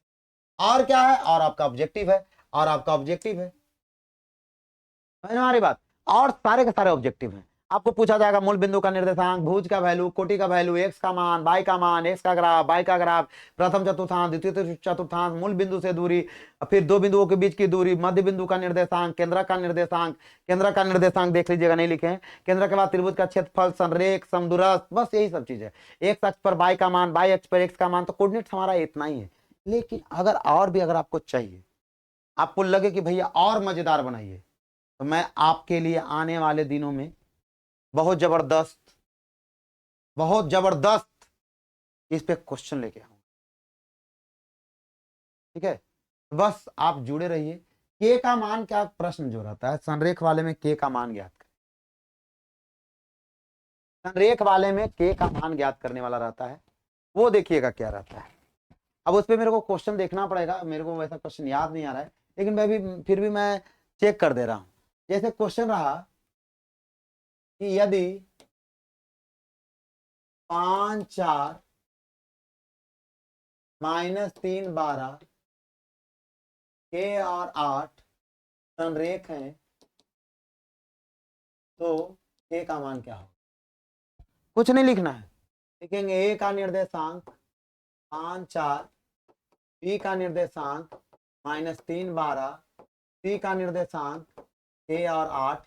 क्योंकि ए बी तथा सी संरेख है, इसीलिए 123, 231, 312 बराबर क्या होगा 0। अब x1 का मान कितना है 5, y2 का मान कितना है 12, y3 का मान कितना है 8, x2 का मान कितना है -3, y3 का मान कितना है 8, y1 का मान कितना है 4, x3 का मान कितना है, x3 का मान है k, y1 का मान कितना है 4, y2 का मान कितना है 12। इस तरह से 12 में से 8 गया, 4 पंचों को 20, 8 में 4 गया, 4 4 तिया 12 -12, 4 में से 12 गया -8 के बराबर 0, 20 में से 12 गया 8 -8 के बराबर 0, -8 के इजकल टू 8 के इजकल टू कितना आ जाएगा -8 के कट गया के इजकल टू 1। इस तरह से संरेख वाले क्वेश्चन आएंगे, त्रिभुज के क्षेत्रफल भी आएंगे। तो बस मैं चाहता हूं कि अगर ये वीडियो आपको यहाँ तक आपको अच्छा लग रहा है, लगभग 1.5 घंटे का वीडियो बन रहा है, तो और भी वीडियो आएंगे। कोऑर्डिनेट ज्योमेट्री पार्ट 2 लेके आऊंगा। थोड़ा सा मैं थका थका फील कर रहा हूँ, और वो मेरे को थोड़ा सा अजीब सा लग रहा है पैर में, और मेरे बैकबोन में बहुत दर्द है, मैं खड़ा नहीं रह पाता हूँ ज्यादा देर। तो मैं चाह रहा हूँ कि आपका वीडियो आपके भाई यहीं तक ला रहे हैं, लेकिन इसमें पूरी थ्योरी है, वो आपके लिए है। बस आपसे रिक्वेस्ट है कि आप इसे जितना ज्यादा शेयर कर सकते हो करो, ठीक है। पता नहीं वीडियो कैसी बनी है, मजेदार बनी नहीं बनी, अच्छी लगी नहीं लगी, वो तो आप पे डिपेंड करेगा। ये हमारा कोऑर्डिनेट ज्योमेट्री का था कॉन्सेप्ट। और मैं सभी बच्चों को, अपने प्यारे भाई बहन सबको आज एक अजीब तरह का धन्यवाद करना चाहता हूं, दिल से सभी को धन्यवाद कि आपने हमारे वीडियो को लास्ट तक वॉच। ठीक है, करते नहीं हो, बीच में छोड़ के भाग जाते हो, लेकिन लास्ट तक करने वाले बच्चे अगर वीडियो को देख रहे हैं तो उनसे मैं कमेंट मांग करता हूं, और आप लोग कमेंट में कहिएगा दिल से आपका धन्यवाद भैया, अगर बढ़िया लगा हो तो चलिए आज का वीडियो मैं यहीं पे समाप्त करता हूं, और कोशिश करूंगा कि सेकंड पार्ट इससे भी लाजवाब रहे। ये तो ऐसे भी लाजवाब है, बहुत लाजवाब है, बहुत जबरदस्त पढ़ाया हूं, नो डाउट, क्योंकि आपका भाई ओमकार वर्मा आपके लिए ही तो आया है कोऑर्डिनेट ज्योमेट्री का एक कॉन्सेप्ट लेकर। तो चलिए आज का वीडियो यहीं पर समाप्त करते हैं। 1 घंटे 30 मिनट लगभग 2 सेशन का वीडियो अपलोड हो रहा है एक बार। तो चलिए सभी बच्चों को गुड नाइट। आज का वीडियो शूट हुआ है, आज हमारा जो डेट है उसी डेट में मैं बता रहा हूँ, उसी पर लागू हो जाएगा। 6 बज के लगभग 7 ही बज गया, 7 बज गए हैं, 11 तारीख 11वां महीना नवंबर 2024।